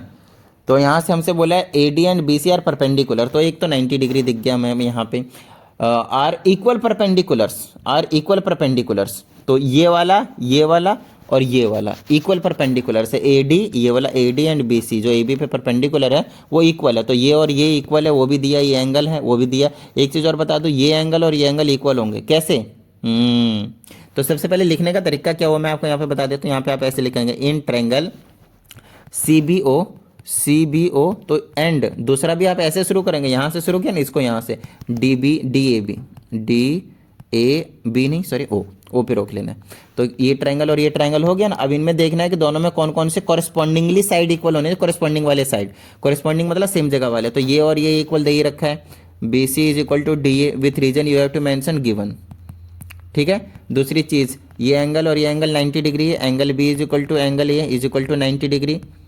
या इसमें भी आप गिवन लिख सकते हैं, या फिर आप इसमें ये मेंशन करेंगे BC and AD are perpendicular on AB, ये एक बेस्ट आंसर होगा। Next this angle will be equal to this angle, तो angle BOC is equal to angle AOD, angle AOD। और इसमें क्या रिजल्ट लिखेंगे? Vertically opposite angle, full form में लिख लीजिएगा। अब ये तीन चीज़ों से पता चला, एंगल है, फिर एंगल है, और फिर आपके पास साइड है। तो आप यहाँ पे लिखेंगे by angle angle side, yes by angle angle side. Triangle CBO is congruent to triangle DAO। और हमने आपको बताया हुआ है कि जब दो ट्रायंगल कॉन्ग्रुएंट होते हैं तो उनके जितने भी कॉरेस्पॉन्डिंग साइड्स होते हैं या फिर कॉरेस्पॉन्डिंग एंगल्स होते हैं वो इक्वल होते हैं। तो अब आपको यहाँ पे लिखना है this angle is equal to this angle, corresponding angle है ना ये, देखिए। तो ये आपके पास आ जाएगा angle BCO is equal to angle ADO। ये दोनों एंगल्स क्या हो जाएंगे? आपके पास इक्वल हो जाएंगे। समझ में आ गई होगी बात मेरे हिसाब से? डन है, इतनी बात क्लियर है? ठीक है, ओके ग्रेट। अब आगे देखिए यहाँ पे क्या है, BCO और ADO इक्वल हो गया। अब देखिए ये एंगल और ये एंगल बोलेंगे क्या है? Alternate interior angle. अब क्योंकि ऑल्टरनेट इंटीरियर एंगल है तो आप बोल सकते हो BC is parallel to AD, खत्म बात। BC is parallel to AD, जो हमें यहाँ पे क्या करना था? प्रूव करना था। आई होप आप लोगों को समझ में आ गया होगा, है ना। चलिए आगे की बात करते हैं हम। और सेकंड क्वेश्चन में बिल्कुल सेम इसी टाइप से। अब यहाँ पे जितने भी क्वेश्चंस आएंगे उसमें ध्यान रहे भाई, कॉन्ग्रुएंसी इज मस्ट, ठीक है। तो सबसे पहले हमारे पास ABCD क्वाड्रिलेटरल है इन विच AD BC इक्वल है। तो AD ये रहा, BC ये रहा, ठीक है। बस तीन चीज़ ढूंढने होते हैं, DAB और CBA भी इक्वल है, तो ये वाला एंगल भी और ये वाला भी एंगल इक्वल है। अब हमसे प्रूव करना है ABD ये वाला और दूसरा ये वाला होगा 100%।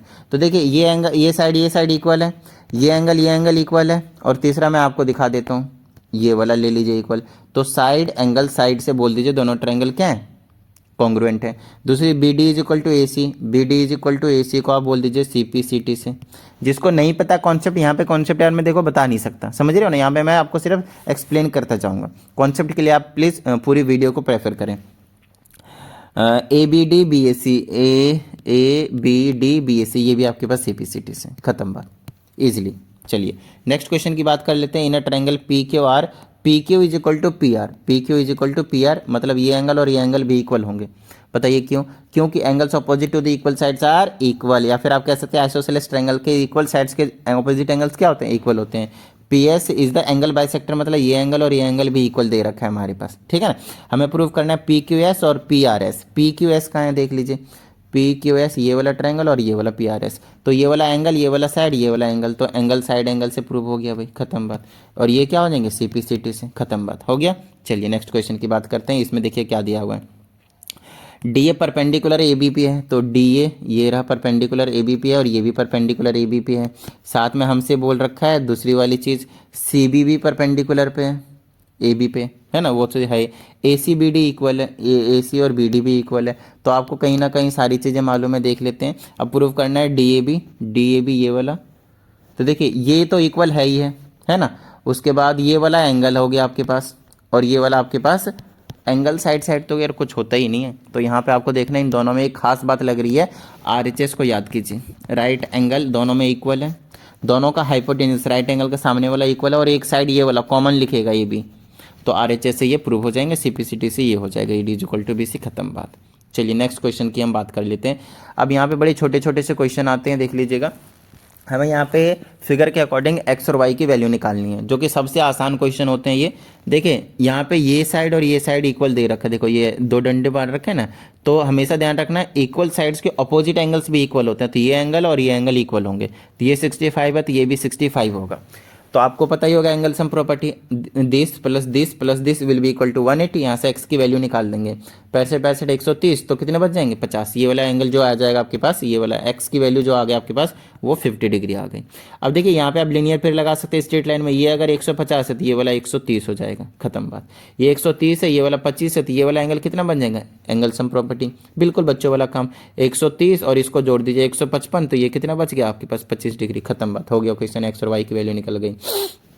इसमें आ जाओ भाई, अब ये और ये इक्वल है ना, तो इसके ऑपोजिट ये वाला हो गया, इसके ऑपोजिट ये भी वाई हो जाएगा आपके पास, ठीक है। ओके, नेक्स्ट अब हम क्या कर सकते हैं, और भी कोई इक्वल दे रखा है, देखो ये वाला और ये वाला इक्वल दे रखा है, तो इसके ऑपोजिट ये हो गया, इसके ऑपोजिट ये हो गया, तो ये 33 है तो ये भी 33 होगा। यहाँ पे हम क्या लगा देंगे, एंगल सम प्रॉपर्टी इस वाले ट्रायंगल में, तो 33 कितना हो गया 66 को आप 180 में से लेस कर दीजिए, यहाँ 4 बचेगा, यहाँ पे 1 बचेगा और यहाँ पे 1 बचेगा, 114 बच जाएगा, ठीक है ना। तो 114 जो है वो 114 डिग्री जो है वो आपके पास एक्स की वैल्यू आई, तो 180 में से ये माइनस कर दीजिए, वाई की वैल्यू कितनी आ जाएगी 66 आ जाएगी, ये भी वाई है तो ये भी 66 हो जाएगा, ये 66 हो गया, ये 66 हो गया, कितना हो गया 6 6 12 132, 132 के अलावा ये जो बचेगा आपके पास एंगल सम प्रॉपर्टी लगा कर ये निकाल दीजिए, है ना, शायद 48 के आसपास बच जाएगा, खत्म बात, आंसर, ठीक है। वैसे ये तो पूछा भी नहीं, हमने तो एक्स और वाई निकाल भी दिया, बट फिर भी जो भी एंगल्स बचे थे सारे निकाल दिए। फिर से यहाँ पे वही काम करना है आपको, बच्चों वाले काम, ये साइड इक्वल है तो ये अगर 42 है तो ये भी आपके पास 42 हो जाएगा, ठीक है। ओके, अब ये 42 है, ये 42 है तो ये एंगल इजीली निकल जाएगा, समझ रहे होंगे, ठीक है ना। 42 कितना हो गया 84, तो 180 में से लेस कर दीजिए, 96 बच जाएगा मेरे हिसाब से, ठीक है ना। तो चलिए 96 आ गया, ये वाला 96 है, ठीक है। तो ये वाला कितना बच जाएगा, अब 84 आ जाएगा, ये वाला एंगल ये वाला लीनियर पेयर से। अब ये 84 ये 50 है तो एंगल सम प्रॉपर्टी लगाकर ये निकाल दीजिए, 84 और 50 को ऐड कर दीजिए, कितना आ जाएगा मेरे पास 4 और ये 8 5 13 134, बाकी जो बचा 180 में से 134 को हटा दीजिए, 134 को, ये आ जाएगा 10 में 4 गया 6, 7 में 3 गया 4, 46 एंगल ये आ गया, खत्म बात, ठीक है। उसी तरह से चलिए ये क्वेश्चन ये वाला आपके लिए छोड़ता हूँ, मेरे हिसाब से 3 करा दिए ना, एक आपके लिए मौज लो। चलो भाई नेक्स्ट क्वेश्चन हमारे पास, quadrilateral the angles are this. एक क्वाड्रिलेटरल है, कोई सा भी रेंडमली बना लीजिए, एक एंगल है x डिग्री, दूसरा एंगल है x + 10 डिग्री, अगला एंगल है x + 20 डिग्री, अगला है x + 30 डिग्री। आपको यहाँ से बताना है फाइंड ऑल द एंगल्स, तो आपको पता होना चाहिए चारों एंगल्स का सम कितना होता है, x + x + 10 + x + 20 + x + 20, नहीं 30 था शायद वो, हाँ 30 था, मैंने 20 क्यों लिखा 30, और इन सब का सम कितना होता है 360 डिग्री। एक क्वाड्रिलेटरल के 4 इंटीरियर एंगल्स का सम कितना होता है 360, x 2x 3x और एक ये 4x, प्लस में 10 और 20 30 और 30 60 और इज इक्वल टू में 360। यहाँ से x की वैल्यू निकाल दीजिए, 60 उधर जाएगा माइनस होगा 300 बचेगा, और यहाँ से x की वैल्यू निकालेंगे 300 डिवाइडेड बाय में 4, 4 7 28, 2 4 5 20, 75 डिग्री, x की वैल्यू 75 डिग्री। समझ में आ रही होगी बात मेरे हिसाब से। अच्छा, इसमें 75 में 10 ऐड कर दीजिए, सेकंड वाला एंगल 85, थर्ड वाला एंगल 95, फोर्थ वाला एंगल 105, चारों एंगल को ऐड करेंगे तो 100% 360 ही आएगा, ना कम आना चाहिए ना ही ज़्यादा आना चाहिए, ठीक है। ओके ग्रेट, नेक्स्ट आपके पास यहाँ पे एक छोटा सा क्वेश्चन दिया हुआ है, देख लीजिए। The adjacent angles of a parallelogram are x degree and this degree, find all the angles of parallelogram. Very easy question, आपको यहाँ पे पैरेललोग्राम की प्रॉपर्टी मालूम होनी चाहिए और कुछ नहीं। जैसे ये हमारे पास एक पैरेललोग्राम है, पैरेललोग्राम के हमें एडजेसेंट एंगल्स मालूम है, मतलब ये वाला एंगल अगर आपके पास x डिग्री है तो इसके एडजेसेंट वाला बगल वाला एंगल है 2x + 30 डिग्री। तो आपको यहाँ पे क्या मालूम होना चाहिए कि जब दो पैरेलल लाइन होते हैं और इस तरह से जब बन रहे होते हैं इस तरह से, तो ये एंगल और ये एंगल को हम क्या कहते हैं, इसको को इंटीरियर एंगल्स के नाम से जानते हैं। किस नाम से जानते हैं, को इंटीरियर एंगल्स के नाम से। और को इंटीरियर एंगल का सम हमेशा कितना होता है 180। यस, तो ऐसे काम करना है आपको, ठीक है, ऐसे काम करना है आपको। तो यहाँ से इक्वल टू 180 रखिए, यहाँ से x की वैल्यू निकाल दिए, ये आ गया 3x प्लस का 30 और यहाँ से आ गया 180, यहाँ से 3x और प्लस का 30 उधर जाएगा माइनस का, तो 150 बचा। यहाँ से x की वैल्यू निकालिए, 3 डिवाइड में जाएगा तो काटने के बाद आएगा 50, तो ये हो गया 50 डिग्री, 50 दूनी 100 और 30 130 डिग्री हो गया। यहाँ पे x की वैल्यू पुट करने के बाद ये निकाल दिया। अब समझिएगा अपोजिट एंगल्स इनके इक्वल होते हैं, अगर ये 50 है तो ये भी आपके पास कितना होगा 50, अगर ये 130 तो ये भी कितना होता है 130। ये आपको पैरेललोग्राम की प्रॉपर्टीज़ बता देंगे एंगल्स की वैल्यूज़ को, बड़ी छोटी सी चीज़ है, ठीक है। ओके ग्रेट, तो नेक्स्ट की हम बात कर लेते हैं। नेक्स्ट है आपके पास ये वाला ABCD is an isosceles trapezium in which angle is 3Z, okay नहीं 3x ही है वो, z नहीं x ही है, और एंगल d जो है वो 5x है। जैसे कि यहाँ पे आपके पास दिया हुआ ये 3x है और ये कितना आपके पास 5x है। तो ये सिंपल है, देखिए ये लाइन पैरेलल है, ये ट्रांसवर्सल है, तो ये एडजेसेंट एंगल होगा, एडजेसेंट एंगल का सम 180। तो यही फिर से हो जाएगा 3x प्लस का 5x इज इक्वल टू 180।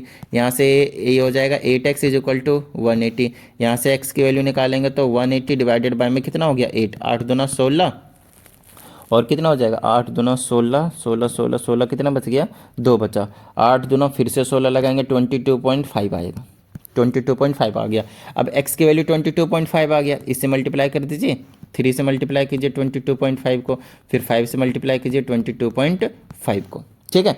तो मेरे पास ये एंगल भी पता चल गया, ये एंगल भी पता चल गया, अब कोई टेंशन वाली बात नहीं है। आपको एक चीज़ और बता दूं, जब आइसोसेलेस ट्रेपेजियम होते हैं तो बेस एंगल इक्वल होते हैं, मतलब अगर ये वाला 3x है तो ये भी आपके पास 3x ही होने वाला है, कोई टेंशन वाली बात नहीं है, ठीक है ना। 3 इंटू 22.5 ये होगा।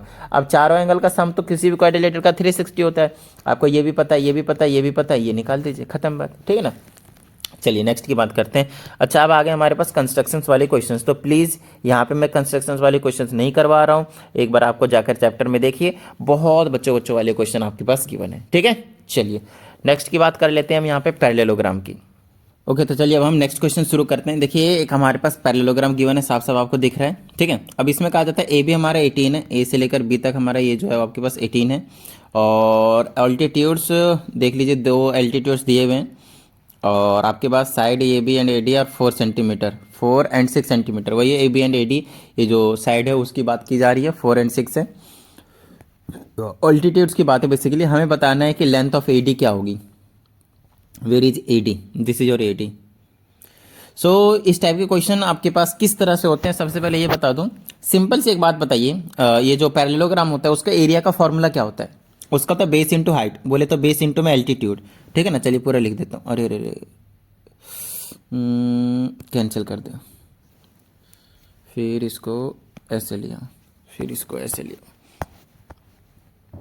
ठीक है ठीक है ठीक है, आ गया, वापस आ गए, ओके ग्रेट, ठीक है। तो इसमें अगर आप देखें पैरेललोग्राम का फॉर्मूला होता है एरिया का, पैरेललोग्राम के एरिया का बेस इंटू में ऑल्टीट्यूड। अब एक चीज़ बता दूं, आप बेस किसी को भी ले सकते हैं, ऑल्टीट्यूड किसी को भी ले सकते हैं, मतलब बताता हूँ उसी बेस पे होना चाहिए। जैसे मैंने बेस इसको लिया ए बी, तो मैंने ए बी लिखा, और ऑल्टीट्यूड इसी का वाला मतलब ये वाला, मतलब 4 लिया, ये एरिया निकल गया। अब बात आती है क्या ये सिर्फ इतना ही एरिया निकलेगा, बेस इंटू ऑल्टीट्यूड में दूसरा भी तो बेस ले सकता हूँ और उसी पे ऑल्टीट्यूड भी तो ले सकता हूँ। तो ये रहा इसका अल्टीट्यूड, ये रहा उसका बेस, ठीक है। बेस इसका क्या है ए डी है, ऑल्टीट्यूड कितना है इसका 6 है।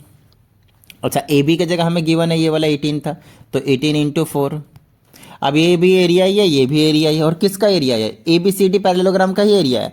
तो area of parallelogram, area of parallelogram A B C D will be equal to again area of parallelogram A B C D, इसमें तो कोई दिक्कत वाली बात नहीं है। तो पहला हमने निकाला 18 इंटू 4 और दूसरा हमने निकाला ए डी इंटू 6, दोनों को इक्वेट कीजिए, यहाँ से ए डी की वैल्यू ले जाइए। समझ में आ गई बात, डन है। 6 तिया 18, 4 तिया 12, तो ए डी की वैल्यू हो गई 12, दैट्स ऑल, खत्म बात, ठीक है। चलिए बहुत अच्छी बात है, आइए दूसरे क्वेश्चन की ओर बढ़ जाते हैं। अब इसमें आते हैं एरिया ऑफ पैरेललोग्राम 84 है, पूरे पैरेललोग्राम एबीसीडी का एरिया, ये वाला एबीसीडी पैरेललोग्राम दिख रहा होगा, इसका एरिया 84 है। आपको एक चीज़ बता दूं, सेम बेस पे होते हैं 2 पैरेललोग्राम तो उसका एरिया इक्वल होता है, ठीक है। और आपके पास अगर सेम बेस पे एक पैरेललोग्राम हो और उसका एक उसी बेस पे एक ट्रायंगल हो तो ट्रायंगल का एरिया हाफ होता है, सिंपल सी बात है, बस इतना से दिमाग रखिएगा, ठीक है। तो हमसे पूछा एरिया बताओ ए बी ई एफ का, तो ये रहा ए बी ई एफ, दिख रहा है A B E F, A B F E लिखना चाहिए था, इसको थोड़ा सा गलत लिखा हुआ है, ए बी एफ ई होगा, ठीक है ना, continuous form A B F E का हमें एरिया बताना है, क्योंकि बेस सेम है तो दोनों का एरिया सेम होगा, मतलब इसका एरिया भी 40 सेंटीमीटर स्क्वायर लिखना है। रीजन में आपको लिखना है two parallelograms on the same base and between same parallel lines, therefore they have equal areas. Similarly area of triangle ABD है, तो आप ABD को नोटिस करें कहाँ पे है, ABD, ये रहा ABD, ये देखा ABD, ठीक है। इसी बेस पे पैरेललोग्राम भी था, इसी बेस पे ट्रायंगल भी है, तो एरिया इसका हाफ हो जाएगा, मतलब 42 सेंटीमीटर स्क्वायर, बस हाफ कर दीजिएगा और स्टेटमेंट लिख दीजिएगा। एरिया ऑफ ट्रायंगल BEF दिख रहा है, BEF का है, बी एफ दिख रहा है क्या, ये रहा बी, ये रहा ई और ये रहा एफ, ये रहा, ठीक है। तो सेम वही बात है, ये वाला कौन सा पैरेललोग्राम है, ये वाला इसका भी तो 84 था और इसी बेस पे है, तो इसका भी हाफ हो जाएगा इस वाले के हिसाब से, तो इसका भी 42 सेंटीमीटर स्क्वायर आ जाएगा, खत्म बात, ठीक है। नेक्स्ट इसमें कहा जाता है in a circle of centre O, साफ साफ दिख रहा है, two arcs A B and C D are equal, तो ये ए बी आर्क और सी डी आर्क इक्वल है। एक चीज़ बता दूं, जो आर्क इक्वल होते हैं वो सेंटर पे इक्वल एंगल बनाते हैं, तो अगर इसने 60 डिग्री का एंगल बनाया तो ये भी 60 डिग्री ही होगा, और ये टोटल 130 दे रखा है। ध्यान से समझिएगा यहाँ पे क्या कंडीशंस है, यहाँ पे मैं आपको बता देता हूँ, अच्छे से समझ लीजिएगा। ये वाला तो 60 है, ये दिख रहा है आपको साफ साफ, ये वाला 60 है, ठीक है। आपको मैं बता दूं ये पूरा 130 है, लेकिन मैं आपको बता दूं क्योंकि ए बी और सी डी आर्क इक्वल है, तो ये वाला एंगल भी कितना होगा, 60 होगा। तो ये वाला एंगल कितना बच गया देख लीजिए, 130 में 60 को हटा दीजिए, कितना बचा 70, लो भाई ये वाला 70 डिग्री एंगल बन गया, ठीक है। अब हमसे आगे दूसरे में क्या पूछता है वो देख लेते हैं।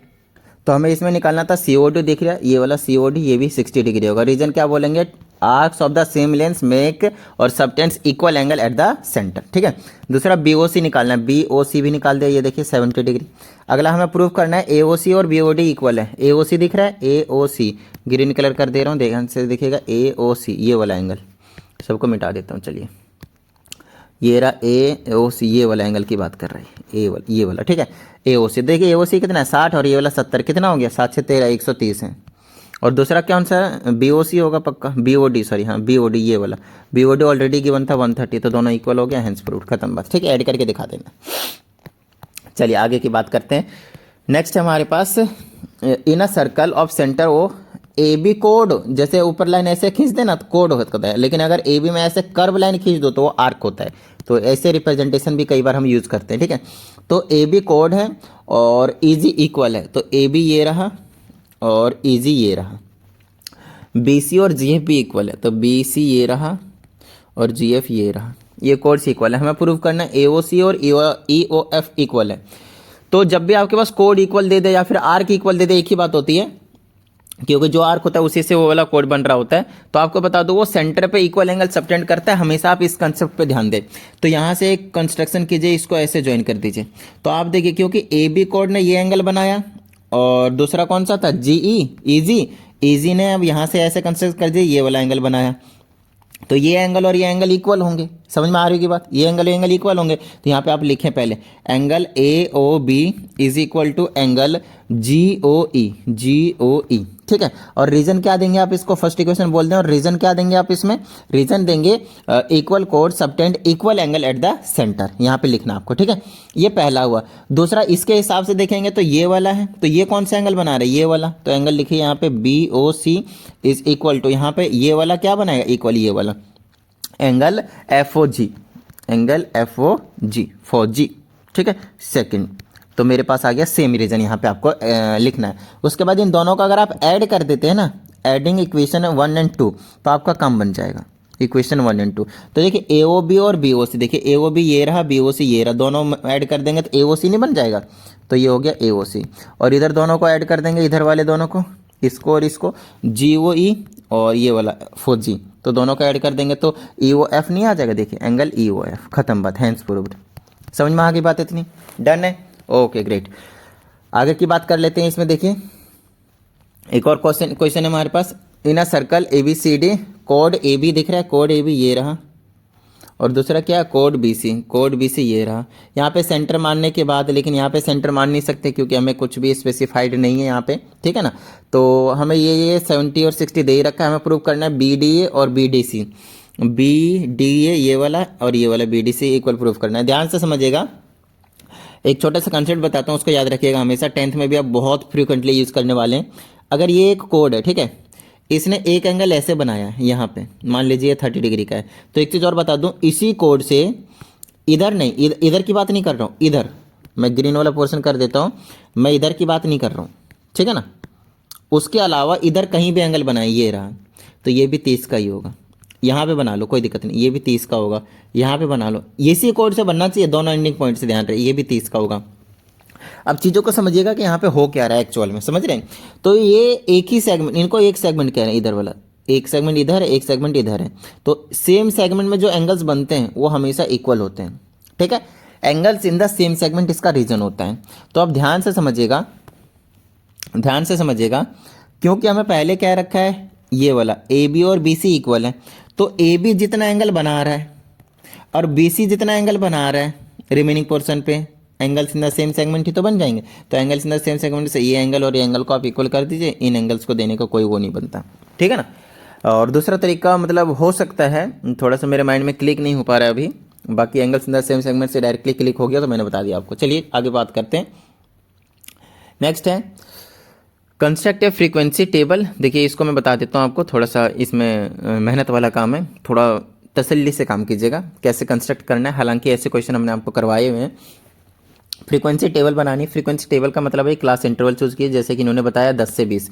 तो आपको क्या करना है, ऐसे करना है 0 से 10 पहले लीजिए, 0 to 10, फिर 10 to 20, इन्होंने गैप बता दिया कितने का लेना है। फिर लेना आपको 20 to 30, फिर लेना आपके पास 30 to 40, फिर 40 to 50। मैक्सिमम मार्क्स देख लीजिए कितने तक है, 40 to 50 ही दिख रहा है मुझे, तो यही लास्ट है मेरे हिसाब से, 50 से ज़्यादा बड़ी वैल्यू मुझे कोई दिख नहीं रही है ना। तो ये 5 इंटरवल बन जाएंगे। उसके बाद का काम होगा यहाँ पे लिखना है, ये क्लास इंटरवल कहते हैं इसको, यहाँ पे कहते हैं इसको फ्रीक्वेंसी। तो यहाँ पे फ्रीक्वेंसी लिख लीजिए। उसके बाद देखिए अब फ्रीक्वेंसी क्या होने वाला है आपके पास, ठीक है, इसको ठीक है। हाँ तो अब फ्रीक्वेंसी देखिए, आप फ्रीक्वेंसी का मतलब होता है 0 से 10 तक में कितने वैल्यूज आए हुए हैं। अच्छा यहाँ पे बोला हुआ है एक बार लेना है 20 इज इंक्लूडेड और दूसरा लेना है 20 इज नॉट इंक्लूडेड, ठीक है। पहले में नॉट इंक्लूडेड बोला है, फिर 20 में इंक्लूडेड बोला है। तो एक बार हम ऐसा निकालेंगे कि 20 वाला नहीं लेंगे इसमें, जैसे 10 वाला लास्ट वाले बोला, लास्ट वाला, तो 10 इंक्लूडेड नहीं होना चाहिए, 10 से पहले पहले। तो एक तो 1 हो गया 10 से पहले पहले, और कौन सा है, और कौन सा है, और कौन सा है, और मुझे कोई सा दिख नहीं रहा है। तो 0 to 10 के बीच में कितना आया, 1। ध्यान रहे 10 आता तो नहीं लेता मैं, ठीक है ना। अब 10 to 20 ले लीजिए, 10 to 20 में एक ये वाला हो गया, और 10 to 20 में एक ये हो गया, एक ये हो गया। अब 20 नहीं लूँगा क्योंकि नॉट इंक्लूडेड वाला मैं बना रहा हूँ, ठीक है ना। उसके बाद मैं क्या कर सकता हूँ, क्या कर सकता हूँ, क्या कर सकता हूँ, क्या कर सकता हूँ, ये एक ये ले लूँगा, एक ये ले लूँगा, एक ये ले लूँगा। उसके बाद हमारे पास एक ये ले लूँगा, एक ये ले लूँगा, एक ये ले लूँगा, और अच्छा सॉरी ये 5 में एक और आ गया था इसके बीच में, तो यहाँ पे 2 कर लीजिए, ठीक है ना। 5 वाला 0 और 10 के बीच में लाई कर रहा था, वो रह गया था, ठीक है। आप काउंट कर लीजिए कितने हैं हमारे पास, है ना। तो स्क्वायर वाले कितने, 1 2 3 4 5 6 7 8 9, तो यहाँ पे फ्रीक्वेंसी हो जाएगी 9। ठीक इसी प्रकार से आपको काउंट करने किसके इंटरवल में कितने लाई कर रहे हैं, इधर वाले इंक्लूड नहीं होने चाहिए। एक तो टेबल ऐसी बनानी है, दूसरी ऐसी बनानी है जिसमें 20 इंक्लूडेड हो, तो एक और ऐसे सेम बनाना है जिसमें 20 भी इंक्लूड कर लेना है, बस खत्म बात। 20 भी इंक्लूड करने मतलब सेकंड वाले टर्म, इधर वाले टर्म जो है ना उसको आपको इंक्लूड कर लेना है। समझ में आ गई बात। बस इस तरह से आपको फ्रीक्वेंसी टेबल बना देनी, खत्म हो गया क्वेश्चन। बड़ी छोटी सी चीज़ होती है, कितने होते हैं बस काउंट करके लिख देना होता है। Okay great. अब नेक्स्ट हमारे पास construct the cumulative frequency table from the frequency table given. तो ये बड़ा आसान होता है, 1,3 फिर 4,6 7,9 और 10,12 और ये है आपके पास 13,15। ये आपके पास क्लास इंटरवल्स होते हैं और ये आपके पास फ्रीक्वेंसी है 10 12 15 13 9। और जब आपको क्यूमुलेटिव फ्रीक्वेंसी का टेबल बनाने को बोला जाए ना तो कुछ मत कीजिए, यहाँ लिखिए CF क्यूमुलेटिव फ्रीक्वेंसी। पहले वाले एज इट इज़ लिखना है, अगले में उससे अगले वाले को ऐड कर देना है, 10 12 22, उससे अगले वाले में 15 को ऐड कर दीजिए, कितना आ जाएगा 37, उससे अगले वाले को 13 ऐड कर दीजिए, कितना आ जाएगा 50, उससे अगले वाले को जोड़ दीजिए 9, कितना आ गया 59। That's your frequency cumulative frequency table, खत्म बात। ठीक है इतनी बात। चलिए आगे की बात करते हैं। अब हमें अगले वाले में एक और कंसेप्ट है नया सॉरी। तो यहाँ पे हमें करना है क्या, वो चीज़ फटाफट देख लेते हैं। Convert the following frequency distribution to exclusive form. देखिए 1 to 10, तो यहाँ पे 10 से अगर शुरू होता है तो उसको हम कॉन्टिन्यूस बोलते हैं या फिर हम उसको इंक्लूसिव फॉर्म बोलते हैं, ठीक है ना। लेकिन हमें क्या एक्सक्लूसिव फॉर्म बोलते हैं। अभी ये फिलहाल जो दिया है ना उसे हम बोलते हैं इंक्लूसिव फॉर्म, कि जिस पे एंड हो रहा है उससे शुरू नहीं हो रहा, तो इंक्लूसिव फॉर्म है। एक्सक्लूसिव फॉर्म में कन्वर्ट करने के लिए आपको क्या करना है, जिससे एंड हो रहा है जैसे 1 to 10, तो यहाँ पे आपको 10 से ही शुरू करना पड़ेगा, यहाँ पे 10 से शुरू करना पड़ेगा। यहाँ पे 20 से एंड हो रहा है तो यहाँ पे 20 से ही स्टार्टिंग करनी पड़ेगी, जिस पे एंड हो रहा है उसी से स्टार्ट होनी चाहिए। तो उसके लिए आपको क्या करना होता है, देख लीजिए पहले गैप देखिए कितने का है, 1 का गैप है, तो 1 का हाफ कर लीजिए, देख लीजिए 1 1, देखिए इसके और इसके बीच में गैप देख लीजिए बस, और कुछ नहीं है ना। कितना आगे जा रहे हैं 1 से, 1 का हाफ कर लीजिए 0.5, तो 0.5 कम कर लीजिए, पहले वाले में कम करना होता है तो टेबल बन जाएगा 0.5, और दूसरे वाले में बढ़ा देना होता है, ध्यान से रहें। 0.5 तो हो जाएगा 10.5, इसमें कम कर लीजिए तो आ जाएगा 10.5, फिर ये आ जाएगा आपके पास, इसमें बढ़ा दीजिए तो आ जाएगा 20.5, इसमें कम कर लीजिए कितना आ जाएगा 20.5, और ये आ जाएगा आपके पास 30.5, यहाँ पे कर लीजिए आपके पास 30.5, और ये आ जाएगा आपके पास 40.5, अगला आ जाएगा आपके पास 40.5, पहले में कम करना है, दूसरे में बढ़ाना है 50.5, और ये आपका एक्सक्लूसिव फॉर्म तैयार है।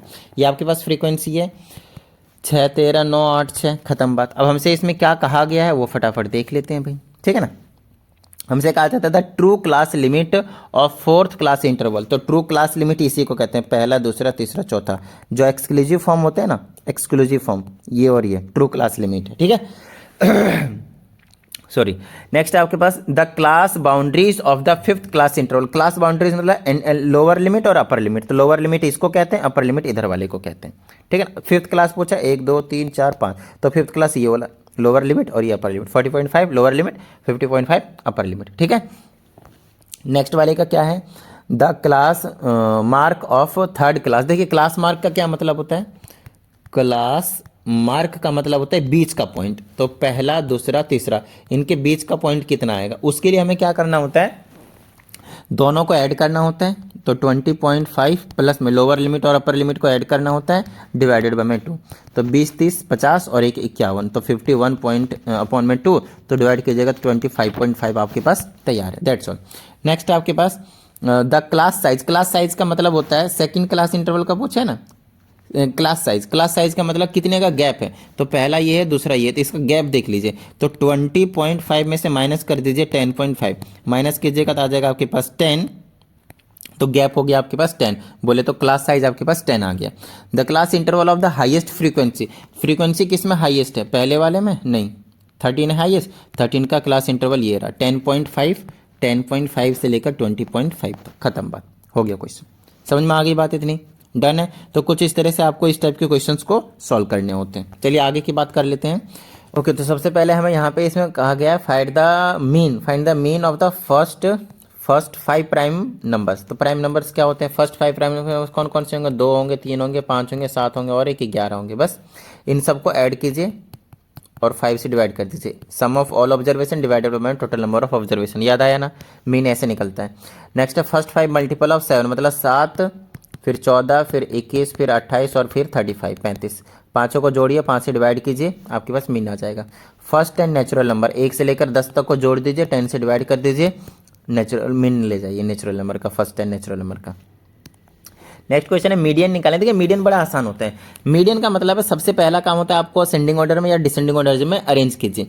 तो मान लीजिए मैं सबसे पहले असेंडिंग ऑर्डर में अरेंज करता हूँ, तो 25 आ जाएगा, फिर 25 आ जाएगा, 25 सबसे छोटे वाले से अरेंज करते हैं, छोटे से बड़े की तरफ लेकर जाइए, 25 और नहीं है, 26 ले आए तो 26 हो गया, और 26 है क्या, और 26 नहीं है, ठीक है। आप 27 पे आते हैं, ये रहा 27, फिर आपके पास 27, जितने उतने लिखने आपने, फिर से आपके पास 27, ठीक है, और नहीं है, ओके ग्रेट।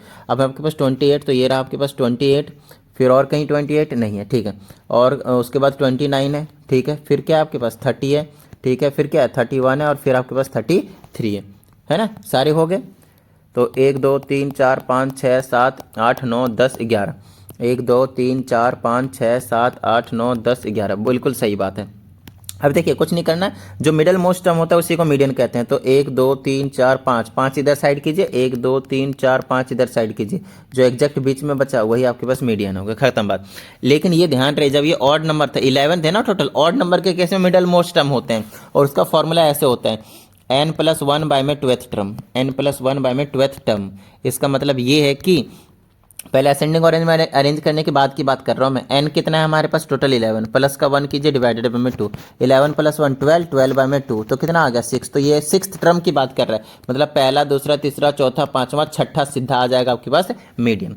ये तो हुआ ऑड के केस में। तो सेकंड वाला देखिए भैया, इवन के केस में क्या होता है। तो इवन के केस में मैं बता देता हूँ, उससे पहले सबसे पहले हमें क्या करना पड़ेगा, अरेंज करना पड़ेगा।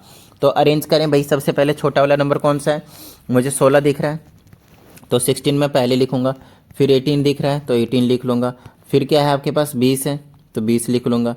फिर आपके पास 23 है, और 20 लिखो ना पहले भाई, फिर 23 है, फिर 25 भी है, फिर 26 भी है ना, 26 भी हो गया, 25 भी हो गया, फिर 28 भी है, और फिर आपके पास 30 है। 1 2 3 4 5 6 7 8, 1 2 3 4 5 6 7 8, है ना, फॉर कन्फर्मेशन ऐसे करना है। तो इवन के केस में क्या होता है वो मैं आपको बता देता हूँ। सबसे पहले होता है n/2th टर्म, फिर प्लस में, फिर होता है n/2 और इधर से अलग से +1th टर्म और डिवाइडेड बाय 2। इसका मतलब क्या होता है, अगर मैं सिंपली बताऊं ना तो टोटल ये 8 है, तो इधर 3 छोड़ देना, इधर 3 छोड़ देना, बीच के जो 2 बचेंगे ना उनका मीन निकाल देना। मीन मतलब दोनों को जोड़ो और 2 से डिवाइड कर दो, ठीक है, वही काम हो रहा है। तो देखिए n/2th मतलब टोटल 8 थे, 8/2th टर्म, तो मतलब 4th टर्म की बात करेगा, तो 1 2 3 देखो आया ना 4th टर्म, तो 23 आया, बीच में प्लस n/2 +1 मतलब 5th टर्म, ये 4 आया +1 5th टर्म मतलब यही आएगा, तो 25 डिवाइडेड बाय 2, ठीक है। 5 3 8 2 2 4, तो 24 आ जाएगा इसका मीडियन, खत्म बात, ठीक है। ऐसे करके सॉल्व करते हैं हम ऑड और इवन के दोनों के केस के। ये दोनों केसेस आने चाहिए, ये चैप्टर होते हैं इजी, स्कोरिंग मार्क्स होते हैं। ओके, यहाँ पे एक खास चीज़ बता रहा हूँ, draw a frequency polygon graph to represent frequency polygon to represent following data. हमारे पास 2 क्वेश्चन है। मैं आपको एक चीज़ और बता देता हूँ, ये चीज़ें आपको करनी पड़ेंगे ग्राफ में। जब आप ग्राफ में करेंगे बहुत अच्छे तरीके से समझ में आएगा, और उसके लिए मैं आपको रेकमेंड करूंगा कि मैंने अभी रिसेंटली एक वीडियो बनाया हुआ है इसके पे, जैसे मेरे चैनल पे आप आ जाएंगे तो आपको कुछ इस टाइप की चीज़ देखने को मिलेंगे, ठीक है ना, ऐसे नज़ारे। आप वीडियो पे क्लिक कर लेना, और एक रिसेंट वीडियो मैंने अपलोड करा है, how to draw frequency polygon, recently कुछ टाइम पहले ही अपलोड किया मैंने, और वो एक डाउट क्वेश्चन था किसी बच्चे का, मैं आपको दिखा देता हूँ वो वाली वीडियो, प्लीज़ देख लीजिएगा। वीडियो पे आने के बाद थोड़ा सा इधर आएंगे तो फ्रीक्वेंसी देखने को मिल जाएगा, शेयर एंड डिविडेंड का ट्रिग्नोमेट्री मीन है, सीधा उसमें फ्रीक्वेंसी पॉलीगन लिखा है। देखिए ये वाला क्वेश्चन, ये वाला, ठीक है, ये वाला दिख रहा है, ये वाला राइट साइड में, ये वाला class 9th math frequency polygon graph doubt question ICSE board, ये वाला। इस पर जब आप क्लिक करेंगे तो अभी तो एड चल रहा है, इसको छोड़ दीजिए।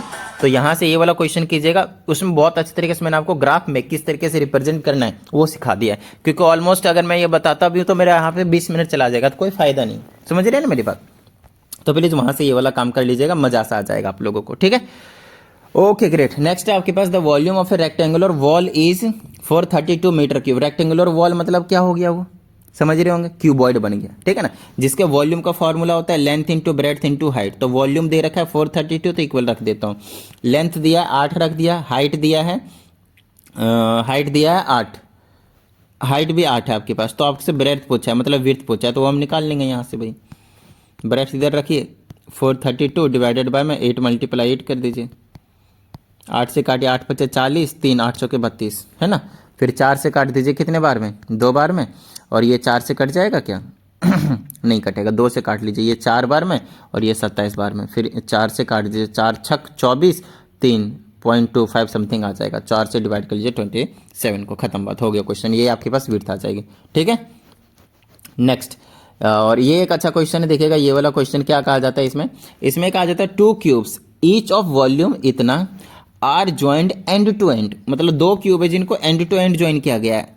जैसे एक ये वाला क्यूब ले लिया मैंने, मान लीजिए कि एक क्यूब है और इसी को एंड टू एंड एक और क्यूब ज्वाइन कर दीजिए, ऐसा ही इस तरीके से। अब देखिए 2 क्यूब ज्वाइंट लग रहे होंगे, पहले का वॉल्यूम भी 216 है, दूसरे का भी वॉल्यूम आपके पास 216 है, तो हमसे कहा जाता है कि ऐसा ज्वाइन करने के बाद हमारे पास जो बना है वो क्या बना है, एक क्यूबॉइड बना है, रिजल्टिंग क्यूबॉइड है। तो रिजल्टिंग क्यूबॉइड का हमें क्या निकालना है, सरफेस एरिया। तो देखिए यहाँ से सरफेस एरिया क्यूबॉइड का क्या होता है, सरफेस एरिया बोले तो TS है, टोटल सरफेस एरिया 2 ब्रैकेट में LB + BH + HL।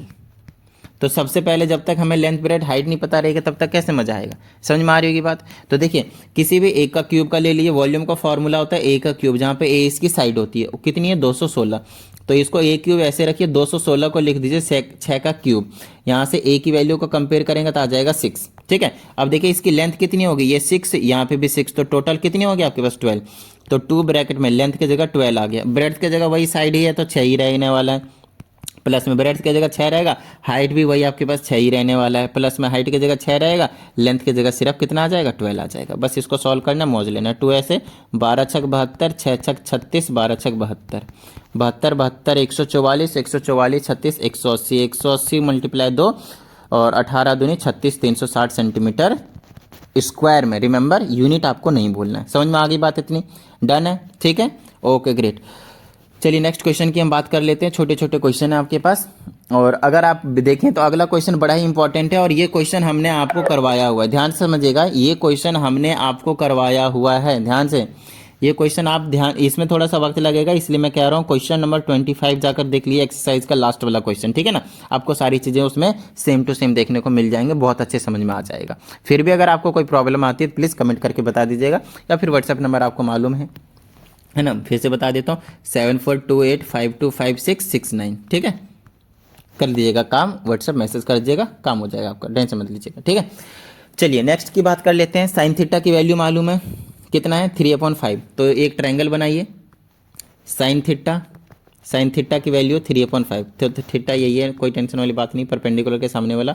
तो और इसका साइन थीटा का फॉर्मूला क्या होता है, परपेंडिकुलर अपॉन हाइपोटेन्यूस, याद आया? पंडित बद्री प्रसाद हर हर भोले सोना चांदी तोले। तो ये हो गया साइन का फॉर्मूला, ये हो गया कॉस का फॉर्मूला, और ये हो गया परपेंडिकुलर अपॉन बेस 10 का फॉर्मूला, ठीक है। तो ये परपेंडिकुलर अपॉन में हाइपोटेनियस 5 हो गया। तो पाइथागोरस लगाएंगे तो थर्ड साइड निकाल लेंगे तो आपको 4 मिलेगा।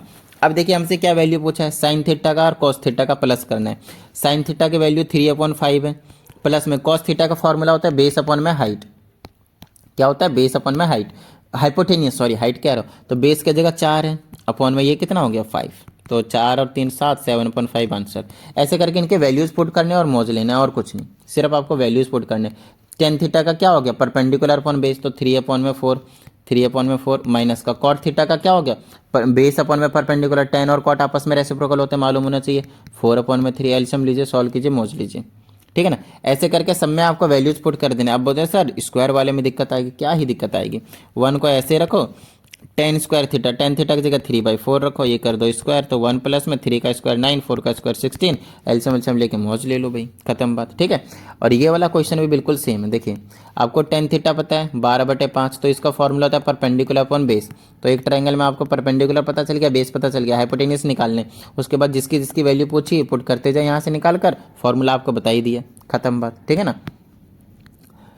चलिए तो नेक्स्ट की बात कर लेते हैं, अगले की वैल्यूज़। तो आपको टेबल मालूम होना चाहिए, वहाँ पे मैंने आपको अच्छे तरीके से सिखा रखा है कि टेबल को कैसे पता करते हैं, सॉल्व करते हैं, पता करते हैं, मतलब कहने का मतलब है बनाते कैसे हैं, तो उसकी टेंशन मत लीजिएगा। हमसे इसमें कहा जाता है वैल्यूज़ निकालने, तो वैल्यू पुट करते जाइए, मौज लीजिए। साइन 30 की वैल्यू होती है 1/2, कॉस 60 की वैल्यू होती है 1/2, प्लस में सेक 30 की वैल्यू होती है कितनी, कॉस 30 की होती है √3/2, तो ये आ जाएगा 2/√3 मल्टीप्लाई, कॉसेक 60 की वैल्यू भी होती है आपके पास 2/√3, तो ये मल्टीप्लाई करेंगे तो 1/2, प्लस में इसको करेंगे तो 4/3। एलसीएम लेकर सॉल्व कर दीजिए भाई, 2 तिया 6, 2 तिया 6 3, और 3 दूनी 6, 4 दूनी 8, 11/6 आंसर, खत्म बात, ठीक है। आपको बस वैल्यूज़ पुट करने और सॉल्व करने, वैल्यूज़ पुट करने और सॉल्व करने, वैल्यूज़ पुट करने और सॉल्व करने, बस आपको वैल्यूज़ मालूम होने चाहिए। और वो टेबल से मैंने आपको बता ही दिया है कैसे करते हैं। कॉस स्क्वायर 30, तो इसकी √3/2 का स्क्वायर हो जाएगा, प्लस में कॉस स्क्वायर 45, 1/√2 का स्क्वायर हो जाएगा, प्लस में कॉस स्क्वायर 60, 1/2 का होल स्क्वायर हो जाएगा, कॉस स्क्वायर 90, 90 की वैल्यू होती है आपके पास 0, हाँ 0 होती है, तो 0 का स्क्वायर हो जाएगा। इसका करेंगे तो आ जाएगा 3/4, प्लस में 1/2 ये रहेगा ये वाला, और ये आ जाएगा 1/, ये कितना था, कॉस स्क्वायर 60 था, 2 था, तो 1/4, ये 0 को हटा ही दीजिए, इनको एलसीएम लेकर सॉल्व कीजिए, मौज लीजिए, ठीक है। यार इतना तो आता होगा, जोड़ घटा करना, एडिशन सब्ट्रैक्शन नहीं आता फिर क्या ही फायदा 9th क्लास में आने का, समझ रहे हो ना। चलिए अगला क्वेश्चन है आपके पास यहाँ पे कुछ इस तरह से, यहाँ पे आपके पास साइन A + B, ए पता है 60 है और ये पता है 30 है, तो आपको प्रूव करना है कि ये इक्वल है, समझ रहे। तो साइन A + B मतलब A की जगह 60 और 30, तो 60 और 30 कितना हुआ 90, तो साइन 90 डिग्री, साइन 90 डिग्री की वैल्यू कितनी होती है 1, वही यहाँ पे पुट करना है। तो यहाँ पुट कर लेते हैं, साइन A की जगह रख दीजिए 60, मल्टीप्लाई कॉस B का जगह रख दीजिए 30, प्लस में इसको कॉस A का मतलब हो गया कॉस 60 डिग्री, और इंटू में B मतलब साइन कितना आ जाएगा 30 डिग्री। बस इनके वैल्यूज पुट करिए, सॉल्व करेंगे तो 1 ही आएगा। इसकी वैल्यू होती है √3/2 मल्टीप्लाई, इसकी वैल्यू भी होती है √3/2, प्लस में इसकी वैल्यू होती है 1/2, इसकी वैल्यू भी होती है 1/2। इसको सॉल्व करेंगे तो कितना आ जाएगा 3/4, प्लस में इसको करेंगे तो 1/4, ऐड कीजिए 4/4 कैंसिल कीजिए 1 आ जाएगा, हैंस प्रूव्ड, ठीक है। LHS = RHS। आइए ये वाला काम आप खुद कर लीजिएगा, ये वाला बिल्कुल सेम ही क्वेश्चन है, वैल्यूज पुट करने मौज लेने, ठीक है ना। आइए आगे की बात कर लेते हैं हम यहाँ पे। और अगले क्वेश्चन में हमारे पास बोला find the value of this. तो यहाँ पे आपके पास याद कीजिए ये कॉम्प्लीमेंट्री एंगल वाले फॉर्मूले हैं। ये 12 डिग्री है और ये 78 डिग्री है। तो ऐसे लिखना है, ऊपर वाले नहीं तो नीचे वाले को, दोनों को ऐड करके अगर 90 आता है तो दोनों में से किसी एक को चेंज करना होता है। अगर दोनों का एंगल 90 आता है तो दोनों में से किसी एक को चेंज करना होता है। तो इसको मैं चेंज कर दूंगा, ऐसे लिखिए साइन 90 माइनस और कितना माइनस करेंगे 78, ताकि कितना आ जाए 12 डिग्री आ जाए। ठीक है, नीचे वाले को एक ही रखिएगा। दोनों एंगल का सम अगर 90 है तो दोनों में से किसी एक ही को ऐसा काम करना है। अब देखिए sine 90 degree minus theta, formula याद आया sine 90 degree minus theta cos और थीटा की जगह क्या है 72 डिग्री, और नीचे में भी क्या है कॉस 72 डिग्री, काट दीजिए आ जाएगा 1, खत्म बात। ठीक है, बिल्कुल सेम काम यही करना है आपको सेकंड पार्ट के साथ। और इसकी वैल्यू भी क्या मिलेगी आपको 1 मिलेगी, इसकी वैल्यू भी क्या मिलेगी 1 मिलेगी। आगे चलें, इसकी वैल्यू भी 1 मिलेगी, इसकी वैल्यू 1 मिलेगी, 1 माइनस 1 क्या आ जाएगा 0। इसकी वैल्यू आपको 1 मिलेगी, इन दोनों में से किसी एक को चेंज करना है। मेरे हिसाब से साइन के साथ यहाँ पे कॉस होना चाहिए था, क्या कॉस ही है। सेक को पहले नीचे लिख लें कॉस 64, ठीक है ना। सेक का और कॉस का आपस में रेसिप्रोकल होता है, मालूम है आपको। 1 अपॉन में cos theta is equal to क्या होता है सेक थीटा। तो सेक थीटा को 1 बाय कॉस थीटा लिख दिया। अब इन दोनों को सॉल्व करेंगे तो 1 आ जाएगा, 1 प्लस 1 कितना हो जाएगा आपके पास 2 आ जाएगा, खत्म बात। ठीक है, चलिए अब बात आती है इसकी, सेम यही है। देखिए इसमें इसको चेंज करूंगा तो साइन किस में चेंज हो जाएगा कॉस स्क्वायर, एंगल ये वाला आ जाएगा 47 डिग्री। दोनों में से एक को चेंज करना है आपको, इसको ऐसे रख लेना है cos square theta plus sign square theta कितना आ गया 1। या फिर आप इसको चेंज करते हैं, एक ही बात थी, sine square theta plus cos square theta आ जाता भाई, उसकी वैल्यू 1 होती है, आपको पता ही है। अच्छा, इन दोनों में से किसी एक को चेंज कीजिए, इसको चेंज कीजिएगा तो आ जाएगा ये सेक स्क्वायर 67 डिग्री, माइनस का ये आ जाएगा मेरे पास tan square 67 degree. Sec square theta minus tan square theta 1 होता है। वैसे इसको भी चेंज कीजिएगा तो आ जाएगा आपके पास क्या cosec square theta minus cot square theta, उसकी वैल्यू भी आ जाएगी 1। ठीक है ना, फॉर्मूले बता रखे मैंने स्क्वायर वाले। ओके नेक्स्ट, अब हमारे पास chapter number 21 and I think this is your last chapter. कोई टेंशन वाली बात नहीं, तो जल्दी कर लेते हैं। छोटी छोटी चीज़ें रहती हैं। अच्छा, इसमें तो और भी ज़्यादा छोटी छोटी चीज़ें। On which axis does the following line, तो एक्सिस मालूम होना चाहिए। y की वैल्यू 0 मतलब 100% एक्स एक्सिस में लाई करेगा। जो 0 उसको उड़ा दीजिए, दूसरे एक्सिस में लाई करेगा। -1,0 यहाँ पे कहीं होगा तो एक्स एक्सिस में लाई करेगा। 2,0 कहीं यहाँ होगा तो एक्स एक्सिस में लाई करेगा। 0,-5 यहाँ रहेगा। x की 0 है मतलब y जिसकी वैल्यू है उसी एक्सिस में लाई करेगा, खत्म बात। ठीक है ना, 0,3 तो y एक्सिस में लाई करेगा, खत्म बात। ठीक है, next, in which quadrant does the given points लाई, कौन से क्वाड्रेंट में लाई करता है तो आपको मालूम होना चाहिए। इसमें x भी पॉजिटिव होता है, y भी पॉजिटिव होता है। देख लीजिए, x positive y positive, x negative y positive, x negative y positive. इसमें x भी नेगेटिव y भी नेगेटिव। इसमें x पॉजिटिव है y नेगेटिव है। पहले x लिखते हैं बाद में y, ध्यान रहे इस चीज़ का। ठीक है, x नेगेटिव है y पॉजिटिव है, सेकंड क्वाड्रेंट में लाई करेगा। देख लीजिए, ये दोनों पॉजिटिव है, फर्स्ट क्वाड्रेंट में लाई करेगा। दोनों नेगेटिव थर्ड क्वाड्रेंट में लाई करेगा। 5x पॉजिटिव ये नेगेटिव फोर्थ क्वाड्रेंट में लाई करेगा। हो गया क्वेश्चन। नेक्स्ट देखिए फटाफट, इसमें कहा solve the following simultaneous linear equation graphically. अब यहाँ पे आपको ग्राफ से सॉल्व करना है, तो फटाफट देखिए यहाँ से एक टेबल बनाएंगे। इस तरीके से आपको बता रखा है मैंने।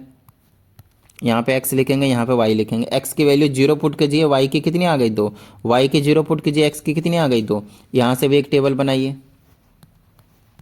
यहाँ पे x यहाँ पे y। x की 0 पुट कीजिए, y की आ गई -1, y की 0 पुट कीजिए, x की आ गई 1। यहाँ पे ग्राफ में रिप्रेजेंट कर दीजिए।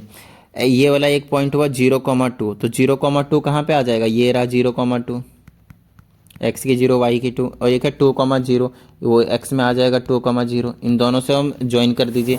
जैसे अगर आप इन दोनों को ज्वाइन कर देते हैं कुछ इस तरीके से, एक लाइन बन गया और इस लाइन के ऊपर ये वाली चीज़ लिख दीजिए x + 2 = 2।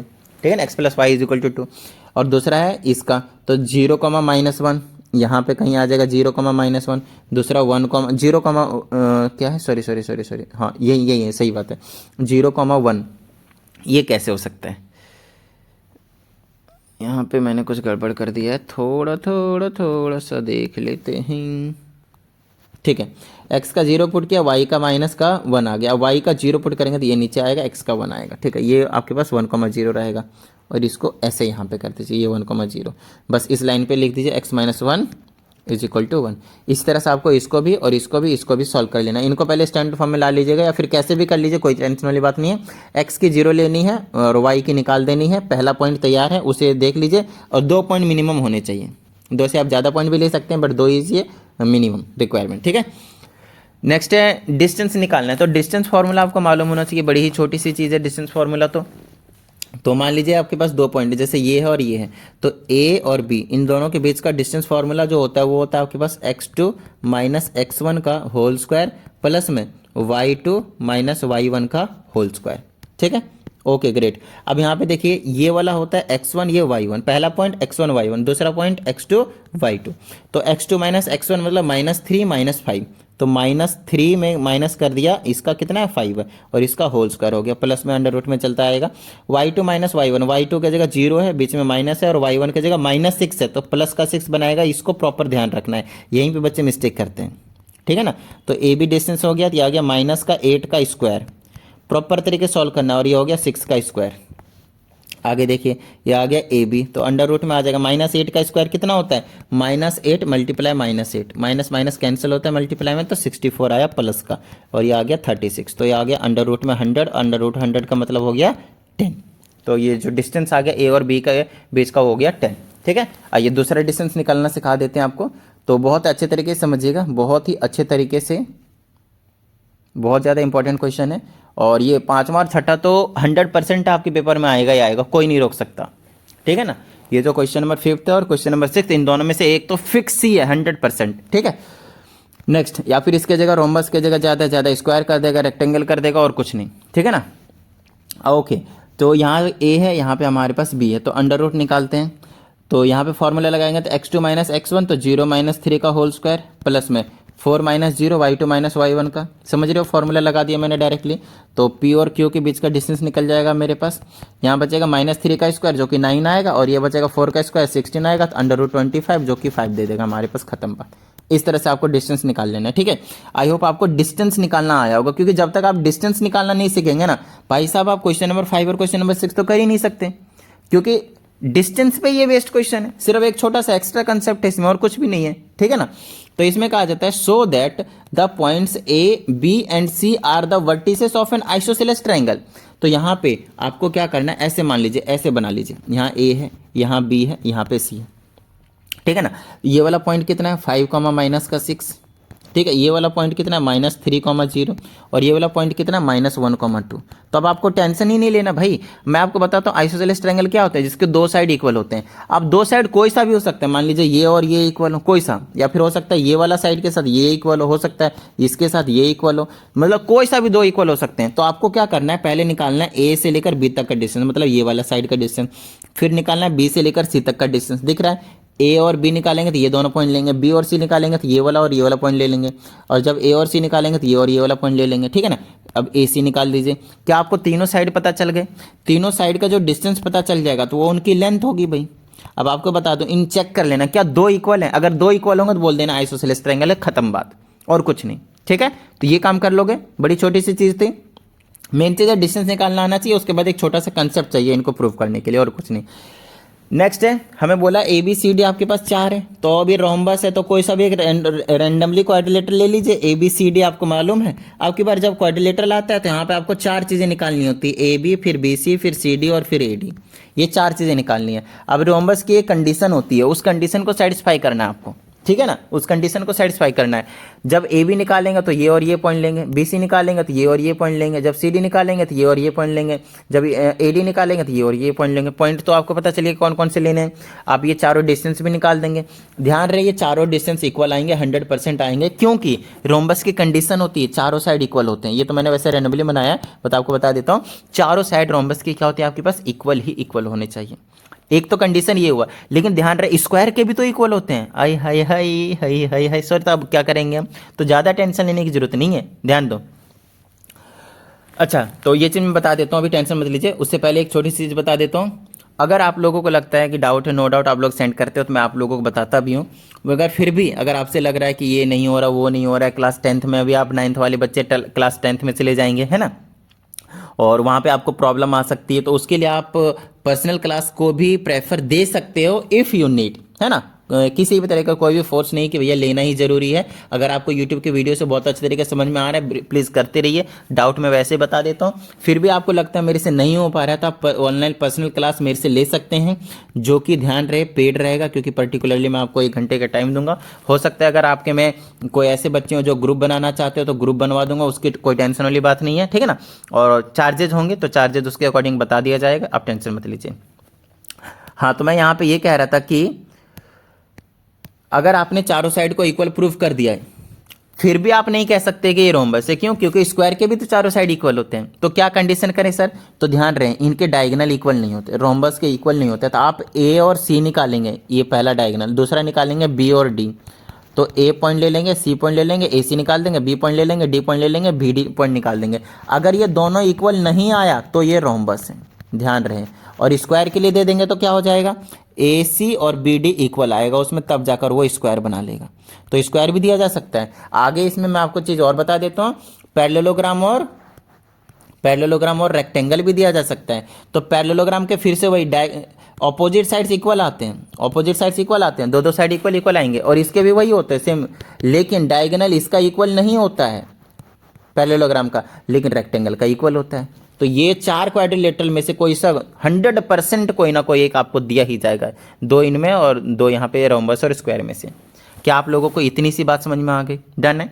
तो उम्मीद करता हूँ आप सभी को समझ में आया होगा सारी चीज़ें, है ना। और अगर ऐसा है तो फटाफट यार वीडियो को जरूर शेयर कीजिएगा अपने दोस्तों के साथ, ठीक है ना, ग्रुप में इधर उधर। और साथ ही वीडियो को लाइक भी कर दीजिएगा। और अगर आप इस चैनल पे एक नए स्टूडेंट होंगे तो प्लीज़ चैनल को सब्सक्राइब करके बेल आइकन को जरूर प्रेस कीजिएगा। चलिए मिलते हैं अगली वीडियो में, प्रैक्टिस करते रहिएगा। जय हिंद।